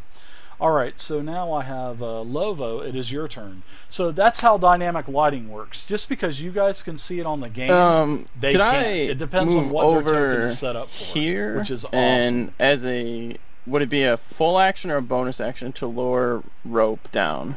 It would be an action, but yeah, you can go up there and throw a rope down, but it will take your action. Alright, well, I'll move first and see what I can see. Okay. So as he moved around the corner, now he can see the entirety entirety of the map. Alright, now you said I do have some form of dark vision, right? Yeah, you should be able to. So you should be able to see down to the wall just about. Yeah, okay. Okay. So, and yeah, you can just kind of keep that to yourself unless you RP it out. So, but that's what you see in front of you. There is a massive 16 by 16 foot hole, and as you kind of peer over a little bit, you can see that Carthene the Warlock is down, and she's not moving right now. Can I see anything else? Like, can I make a check? You can see some. You see some small humanoids down on the southern end of the room. I won't reveal the number, but you can probably see them because of your vision. Right, okay. I'm going to shout out that there are 2 goblins with bows and one that looks like it might be some sort of caster. Okay. And then I like that. I will aim for the caster looking one. Sounds like a winner.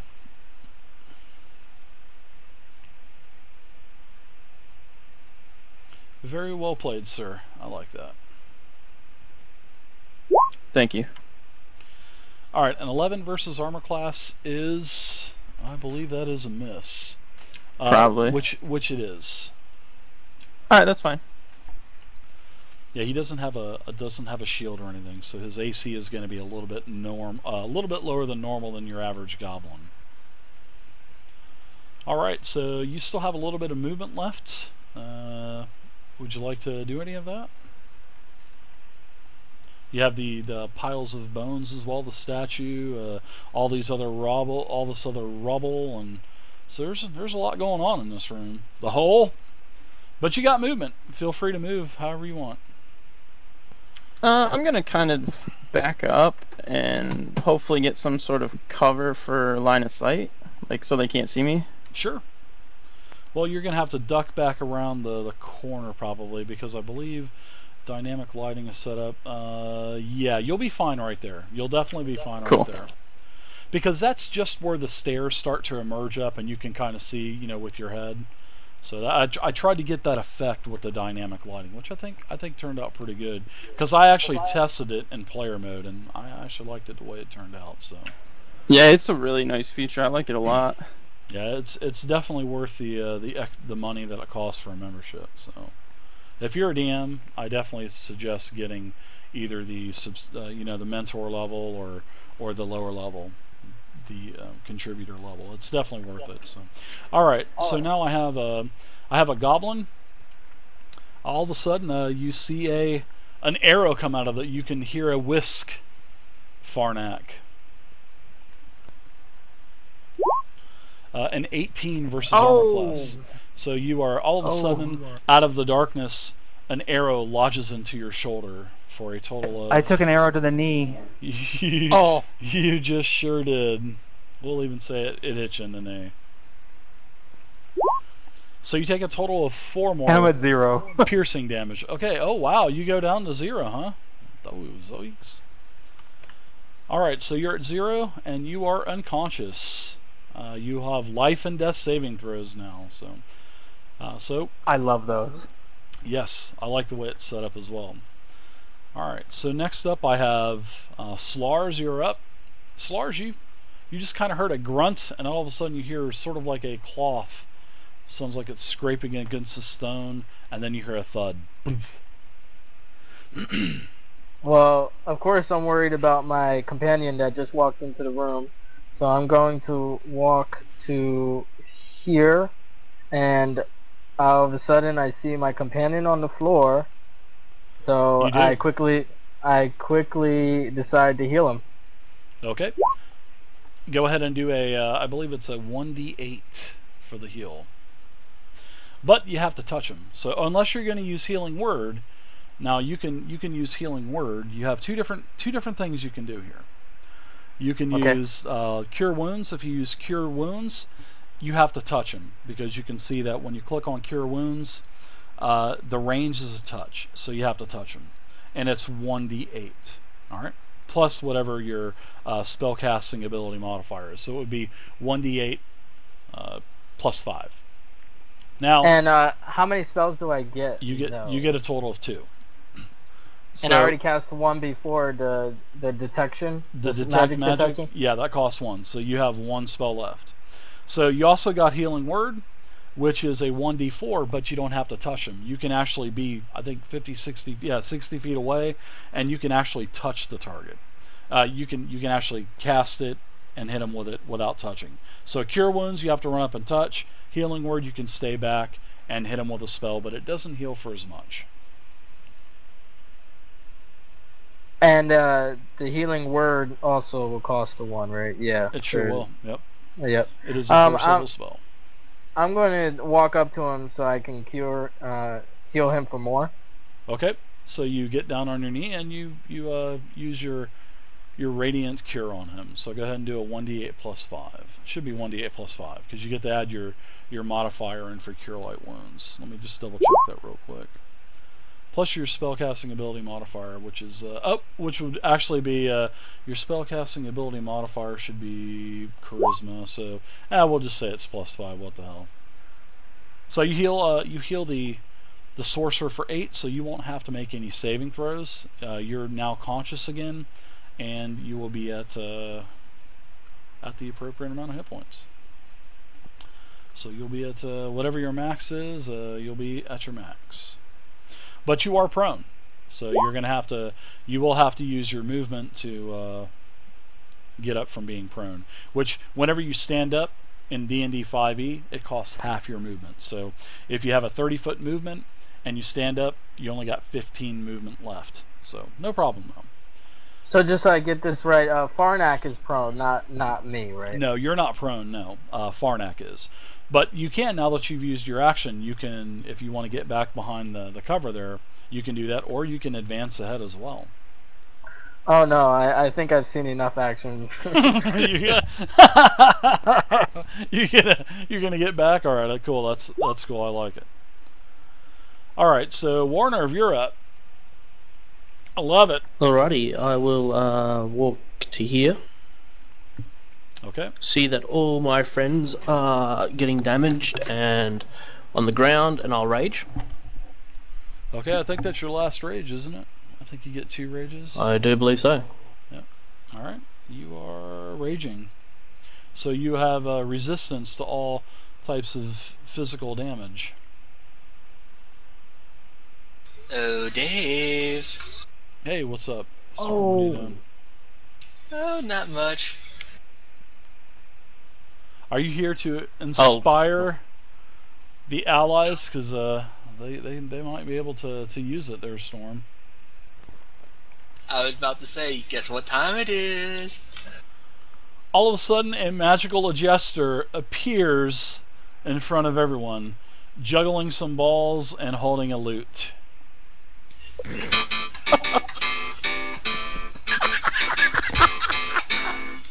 And he's sort of doing a little song and dance with that as well. Do you have any lyrics for this song, Storm? I would take that as probably a no. So, all right. So everybody is going to get an additional +1 to hit for the entirety of the night. +1 to hit, Nice. +1 to saving throws, +1 to any kind of checks. So pretty much +1 to everything. And it's sort of like this corny little fun thing that me and Storm do. So, well, Storm and I do. So, all right. So everybody will get +1 for the entire rest of the game, and the Jester jumps down into the black hole and disappears. I know you love it, Dave. I do love it, dude. I love that stuff. DMs eat that stuff up, guys. They really do. Thank you very much, Master Stormwolf. All right, so Warner, what are you doing? You charge over to the... I turn around, see that dancing jester, and I give him the eyebrow like, what the hell was that? And you notice that he had assless chaps on as well. As you were kind of running behind him, he had assless chaps on. And you got a Farnak, as you're lying down prone, he was right there in your face, man. Assless chaps and all. Oh man, I The think I got Jester with Yeah. about the assless same chaps. kind of view downstairs. Yeah, I think I need to offer him some toilet paper or something. Oh, it's so fun, guys. I love doing that stuff. All right, so just as you're fixing to, as you're running up to this pile, I want you to go ahead and give me a perception check, please, Warner. All he needs to do is hit a 10.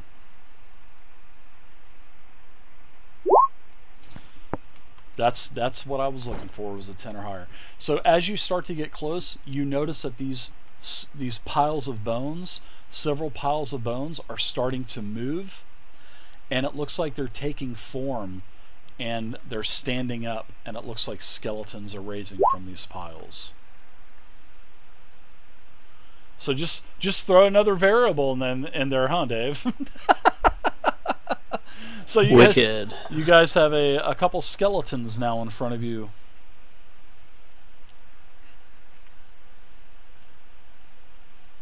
I have a question. I couldn't see before beyond the barrier, but now on my map I can. Is there an extra light source on there somewhere that I'm not seeing?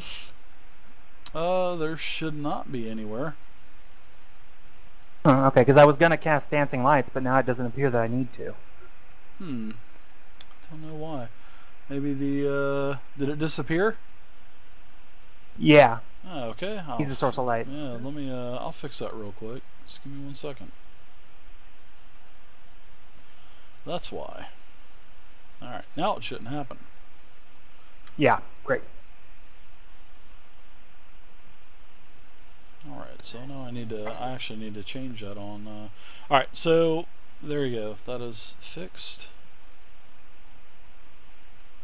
So Warner, if you see a skeleton emerge in front of you, actually you see 3 skeletons.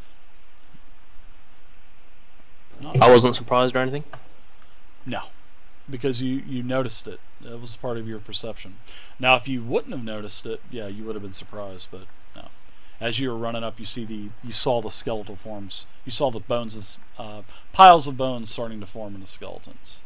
So you noticed it. Cool, then I grab my great axe, raise it above my head, and bring it down in front of the skeleton right in front of me. Okay. So the skeletons are... And it's a +1 for the jester. You get a addition. Yeah, everybody. Very importantly too. Don't forget to add that +1. Oh, 21. That's definitely a crushing blow. They have vulnerabilities Sweet, to sweet. bludgeoning. So does the +1 apply to the damage rolls as well? to hit, everything is +1 to hit, Got +1 it. to ability checks, and +1 to saves, and all that. Noted good for stuff. future reference. Righto. Holy cow.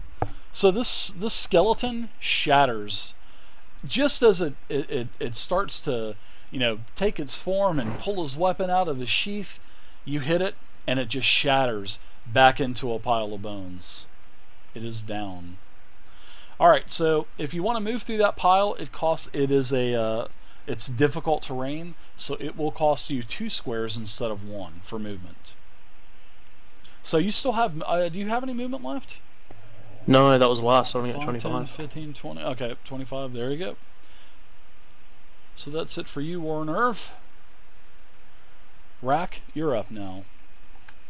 Rock will move up.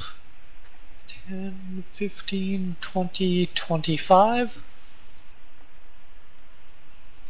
Or our corner stand.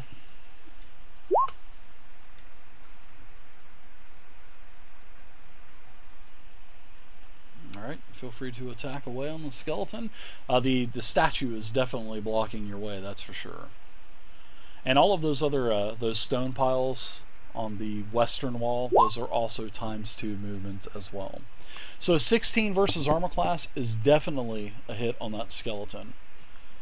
The armor, basically it just has no armor on, no shield, and the skeleton is, they are all using short swords. So you do 10 damage to this skeleton. A lot of the bones fall off of it. Actually, one of his arms falls off, the other arm that is not holding the weapon. Very nice job. You can tell that this skeleton is definitely in a weakened status as well. Bloody pile of bones, get out of my way. I will take my second attack. When you hit him, his head spun around a couple times too. Alright, Rat, go ahead and do your bonus hit.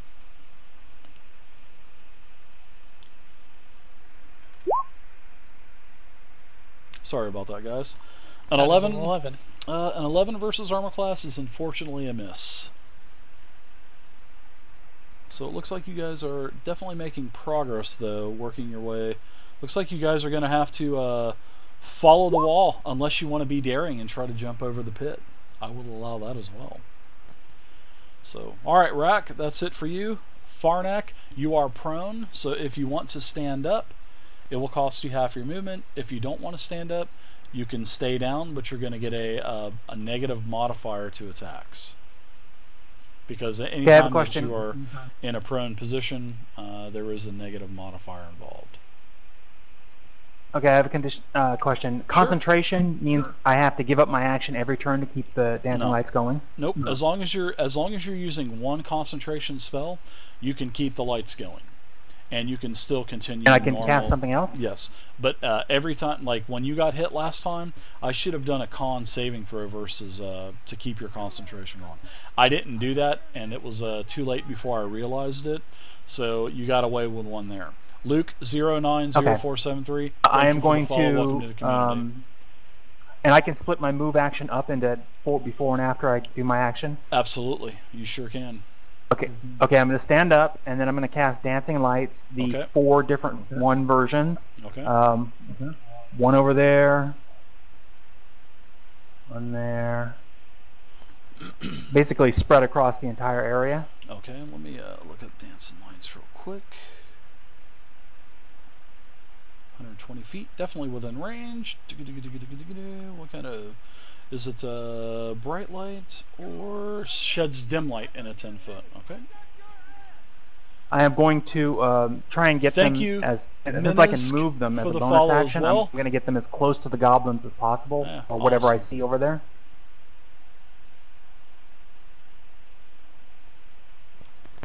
All right. And then once that's done, I'm going to move over here along the wall. Oh, wait. 1, 2, 3. Yeah, right there. Alright, so I'm going to illuminate this down here. I'm going to put a couple orbs down here. In fact, I'm just going to put... actually, I'm going to do 2 things for you. I'm going to get an orb. I believe I have Dancing Light orbs. I do. And here they are. They gave me a glowing orb. I'm going to give them 4.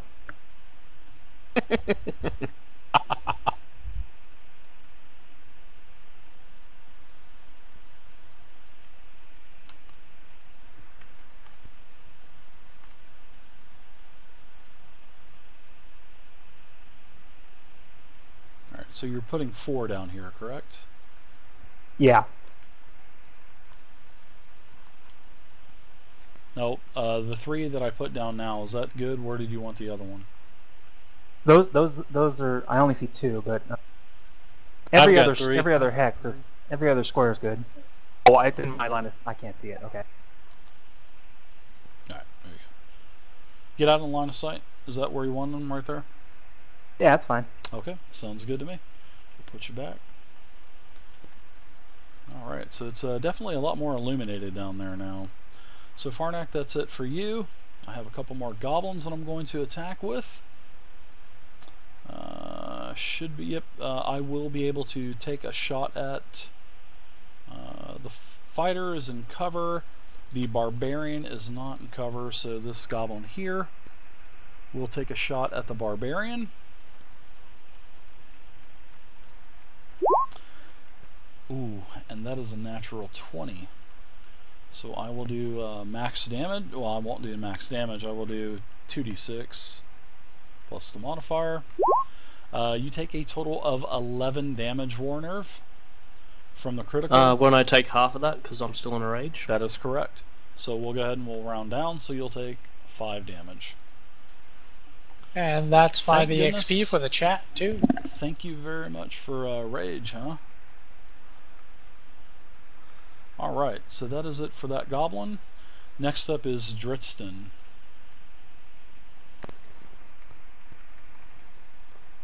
Oh, might as well move in where I can see what's going on. And congratulations, everyone. Gets 5 points for the crit. Thank you again, Minisk, for the follow. Luke, for the follow. I appreciate it. Mojo Fat, thank you for the follow as well.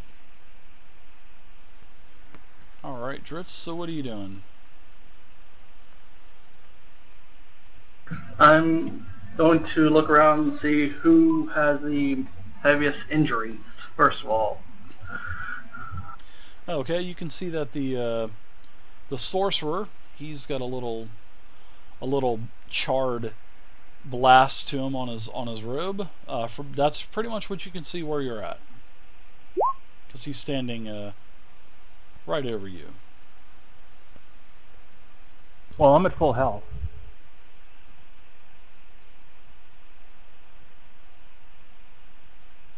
I mean, it's only on my robe. Yeah, well, that's between you and he to roleplay out. So. Okay. Carl String Does TV, not thank you very have much. any injuries that need healing? No, I'm fine. Looks like you can probably charge in then.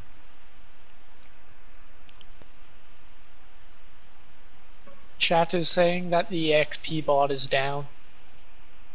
It's already being worked on. Thank you. Alright, Dritz, so what are you doing? Are you going to stay there or what?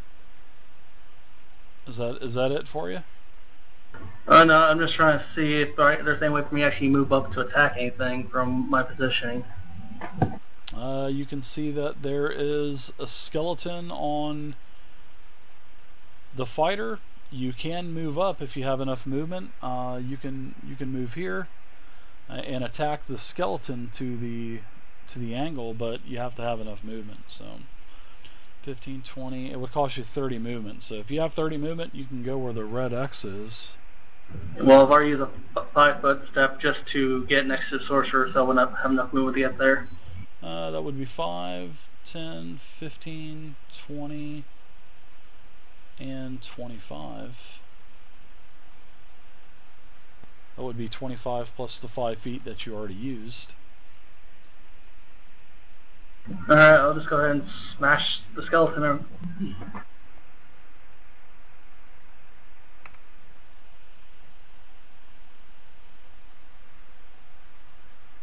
Okay, attack away.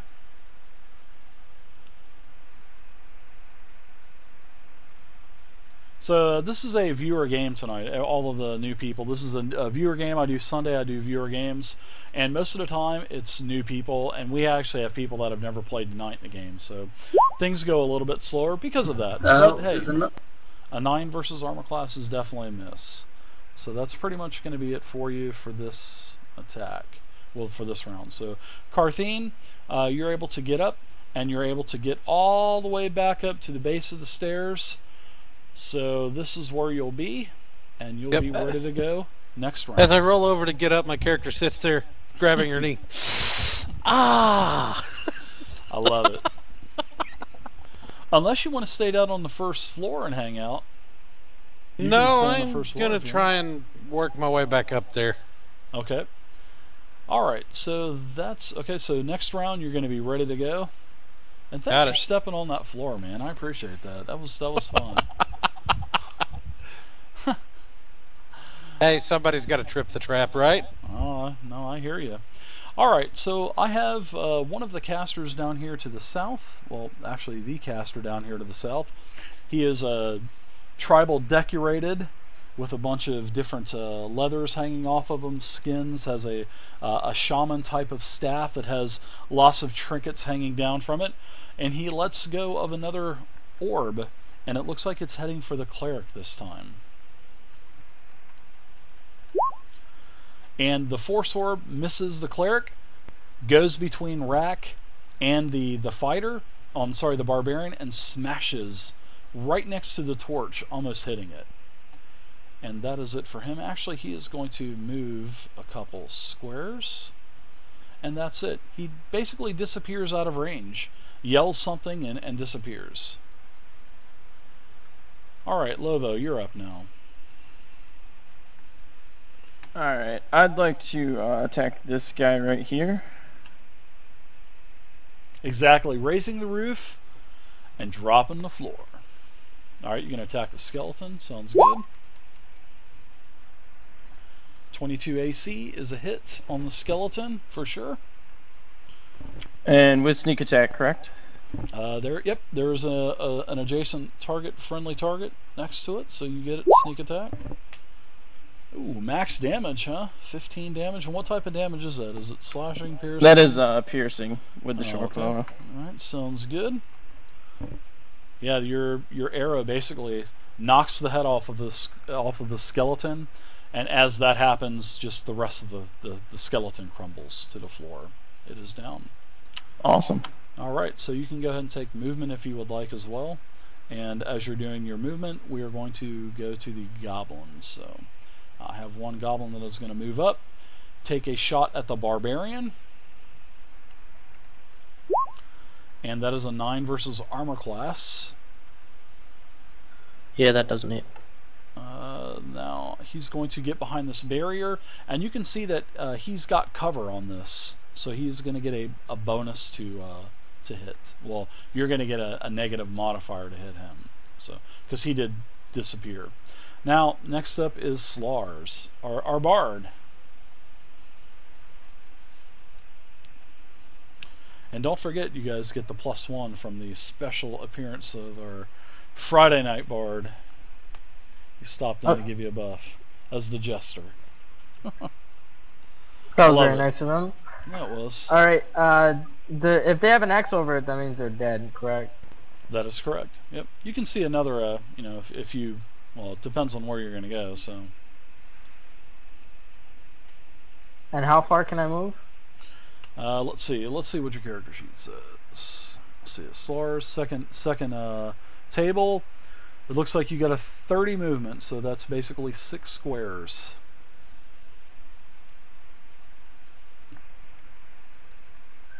Okay, so this is a pretty cool choke point encounter. I like it. Around this corner and I guess stand there.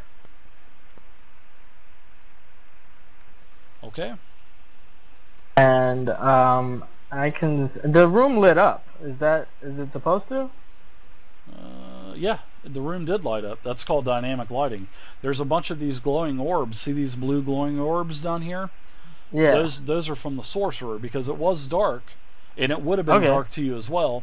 But seeing that he put his dancing lights down there, yeah, you get to see now. So how far of a reach do my crossbow have?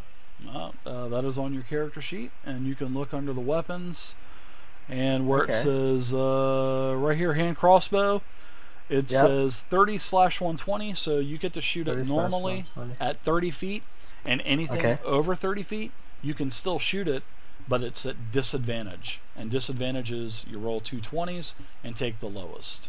So 30 would be 6. 1, 2. I'm getting that back 3, up, guys. 4, 5. Well, I would like to try to hit one of these crossbows. One of these goblins. Are they behind something? Yes, they are behind a small wooden wall. So they will have cover if you try to attack them. They have 3/4 cover, so it'll be a -5 to your attack. Because they're short, it's tall. And also down here, you can see that this is a platform that is 10 foot above the ground level as well. Doesn't look like I can do much. Let me see what kind of... Sorry about that, I think guys. I'm going to cast a... I can't...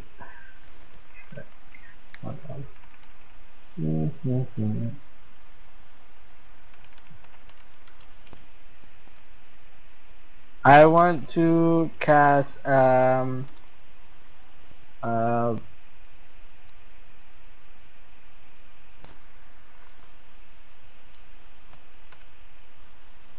Blade Ward. And then bludgeoning, piercing, just in case I try to get shot by a goblin. So I will cast Blade Ward.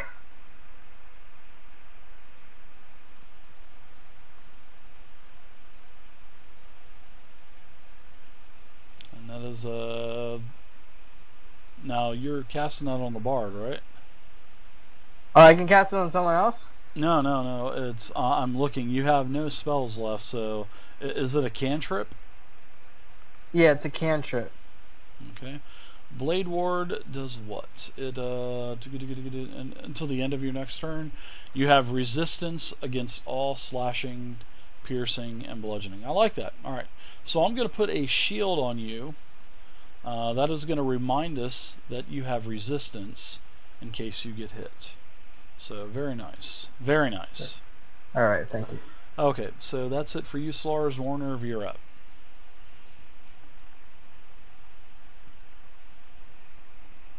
Okie dokie. I will walk up to the skeleton here.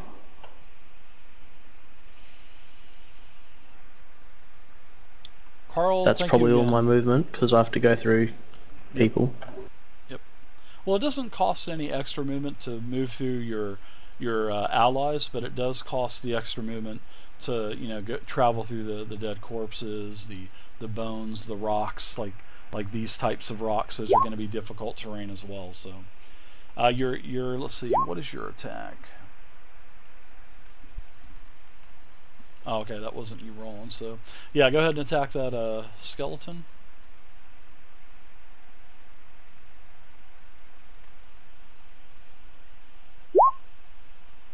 Ooh, awesome. So you basically forfeit the rest of your turn. So, all right. So Rack, you're up now. Rack will move beside Warnerv and attack the skeleton. I'm thinking he gets cover from where I am.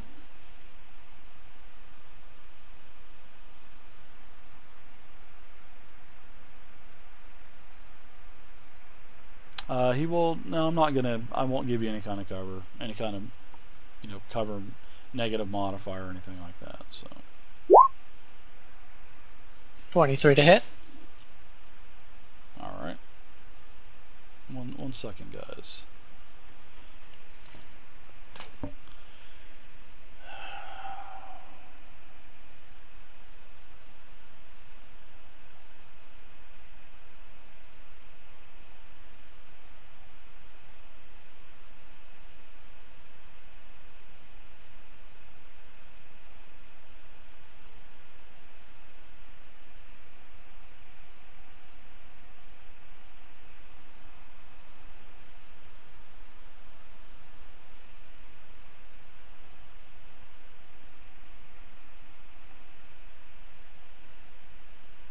Those goblins are gonna burn. Unreal, guys. I have no clue what the hell is going on tonight. I apologize, guys, about this. This is ridiculous.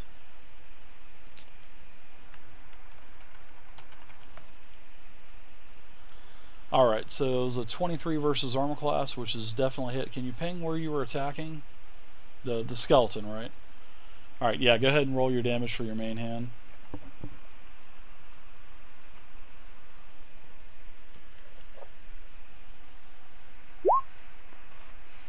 I already gave you the +5, man. I already gave it to you a little while ago. 10 damage, I believe piercing. The damage makes the skeleton lose an arm, lose an eggs, lose a leg, so it's standing there hopping, and it is in a weakened condition. A very weakened condition, that's for sure. I will take my second attack. Okay, attack away.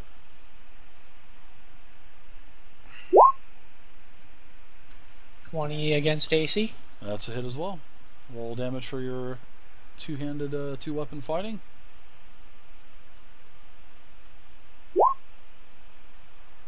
Alright, so the skeleton crumbles. It is down. Now, like I said, whenever you guys want to move through this, all of this, like this is a ×2 movement.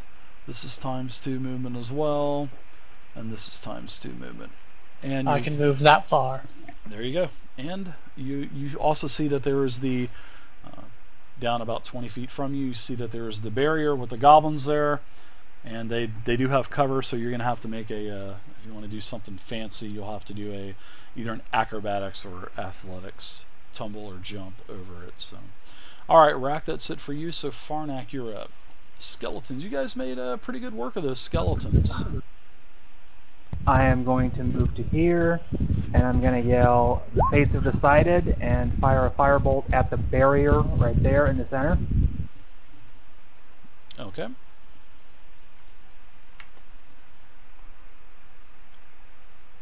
So, which one here? Hit this one right here? No, I'm trying to hit the wooden barrier in front of them and catch it on fire. Okay, with what? Firebolt? Yeah. Okay, let me see if Firebolt actually does that.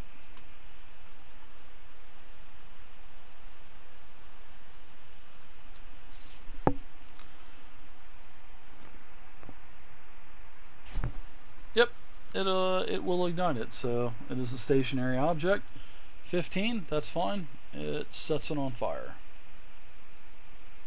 Do I need to roll damage for that or anything? Sure, you can give me a 1d10.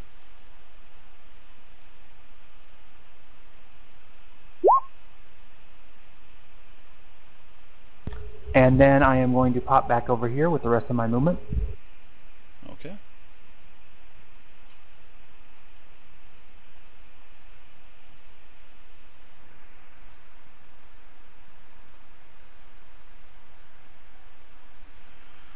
Alright, so this thing is on fire.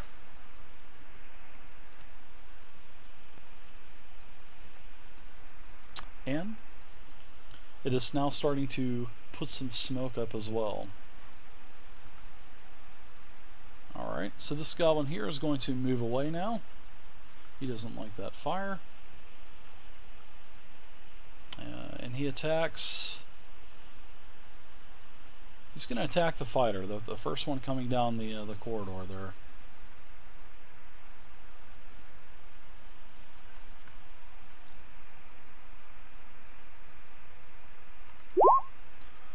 And that is a crit versus the fighter. Ow. I believe it's going to be 2d6 plus 2, if I'm not mistaken. It will be 2d6 plus 2. God, it'd be nice if the party could roll a crit tonight. So you take a total of 8 piercing damage from the strike. That puts me to 0. Alright, you are unconscious. I'll go ahead and put the life or death marks on you. You are down, and the goblin takes the rest of his movements and moves back. Alright, so next up is Dritston. So the goblin took somebody down. Seems my moon is very limited with this terrain.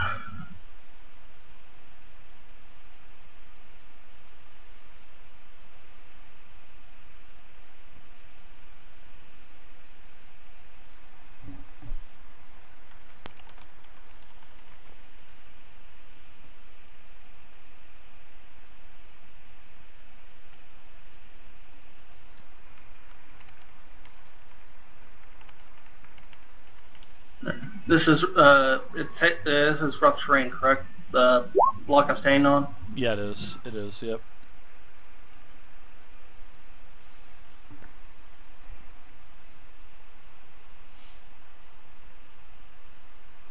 Gotta love that choke point with all that hazardous and difficult terrain there. And archers. Makes it even worse when you can't even move through your partners either. You can move through your group. Why can't you? You can move through them. You just can't stop in the same square. Yeah, that's the problem. Is that because of the limited amount of movement, can't get that far one turn. Now you can dash as well. Remember, that is one of your. That is an action that takes an action. You can basically move double movement. It's called dash. Yeah, that's what I'm gonna have to do here since I can't attack this turn anyways. Okay. Nice, Cyborg. Hey, Worm, how's it going?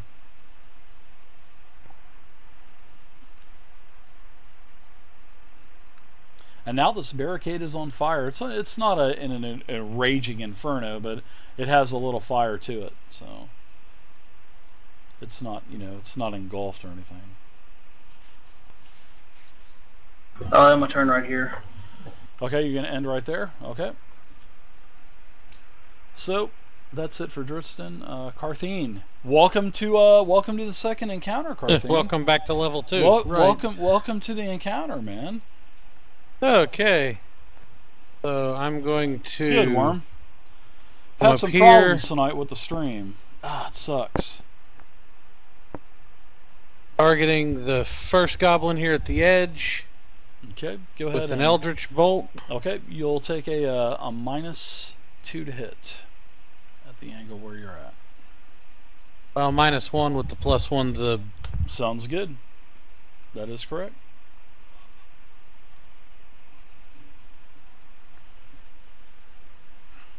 So this is a viewer one-shot, guys. This is where I bring new players into the game. I let them play, a Dungeon Delve adventure or whatever I have ready. So this is the level 1 game. Next week it's going to level 2, and then we'll play level 2.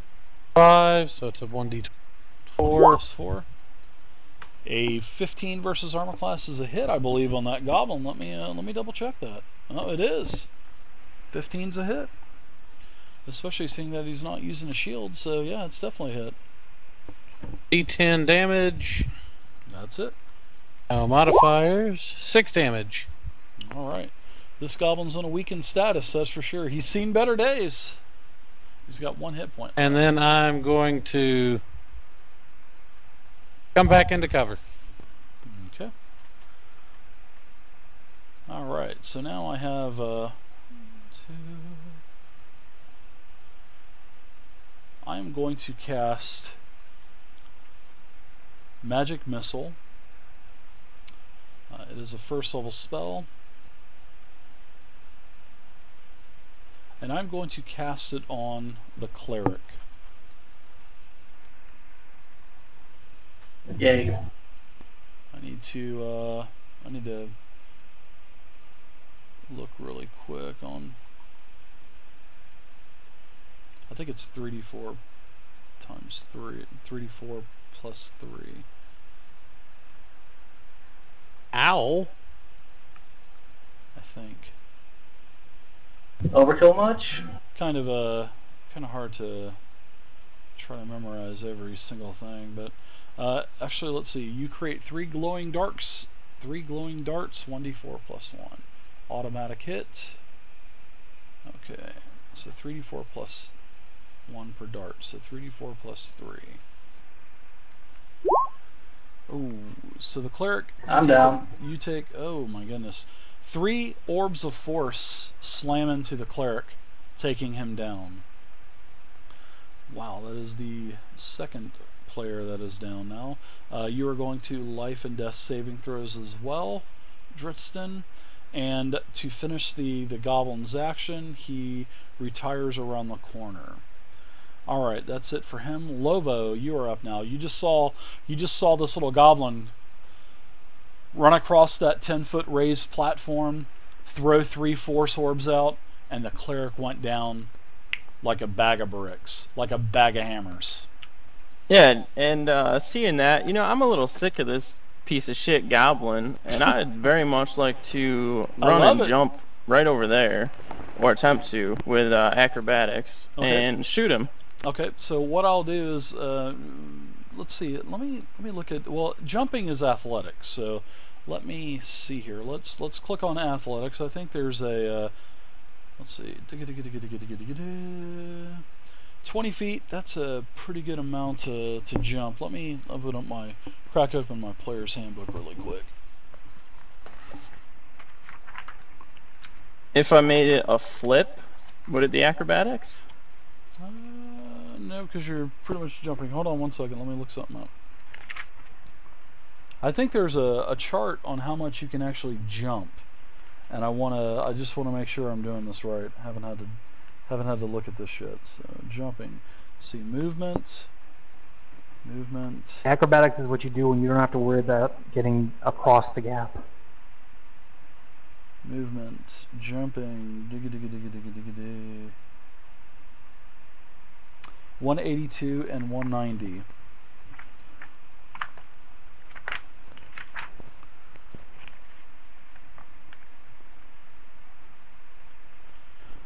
Alright, so you want to perform a long jump, so that would be strength. Okay, I was right on that. When you make a long jump, you cover a number of feet up to your strength score if you move at least 10 feet on foot immediately before the jump. So what is your strength? You won't be able to jump the whole portion, but you'll be able to jump at an angle. So what is your strength score? My strength is a 10. Okay. Alright, so there's no obstacles in the way. Alright, so we're going to have to do two things. We're going to have to do the strength jump to actually determine if you make the distance. And then, seeing that, let's see.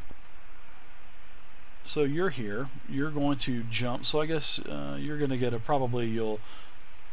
you'll do a jump. You're going to land here. So you need to do a DC 10 strength. So what you're going to want to do is roll a D20 plus your strength modifier and hope that you roll a 10 or higher. Alright, so you don't. So well, that was 2 of them, but either one would have failed. So yeah. Oh yeah, definitely would. So what's your strength modifier? It's a 0, but I would have had a +1 from Storm, but still not a 10, so. Okay. So, yeah, you basically fall into the pit, and you can go ahead and... You can do actually, I'm just going to go ahead and give you some damage. That's what I'm going to do. You cut out. Did he cut out again? This is... Yeah. Can you guys hear me? Yeah. Yeah, Yes. this is getting very frustrating, so...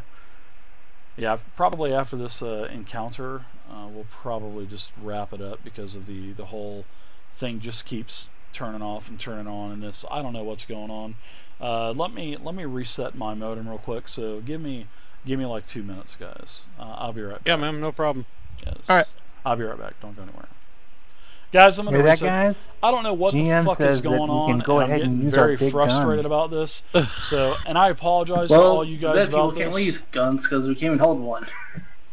Yeah, stand fast, guys, for about a couple minutes. I need to reset this stuff. Alright, so guys, I'm going to reset this shit. This is really starting to get goddamn frustrating. And I'll be back. I never have internet problems like this.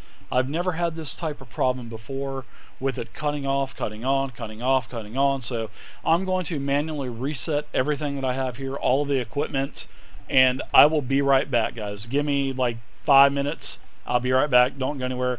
Chat it up. I'll have to restart the damn EXP bot again. We'll have to restart everything. So just like I said, guys, 5 minutes, and I'll be right back.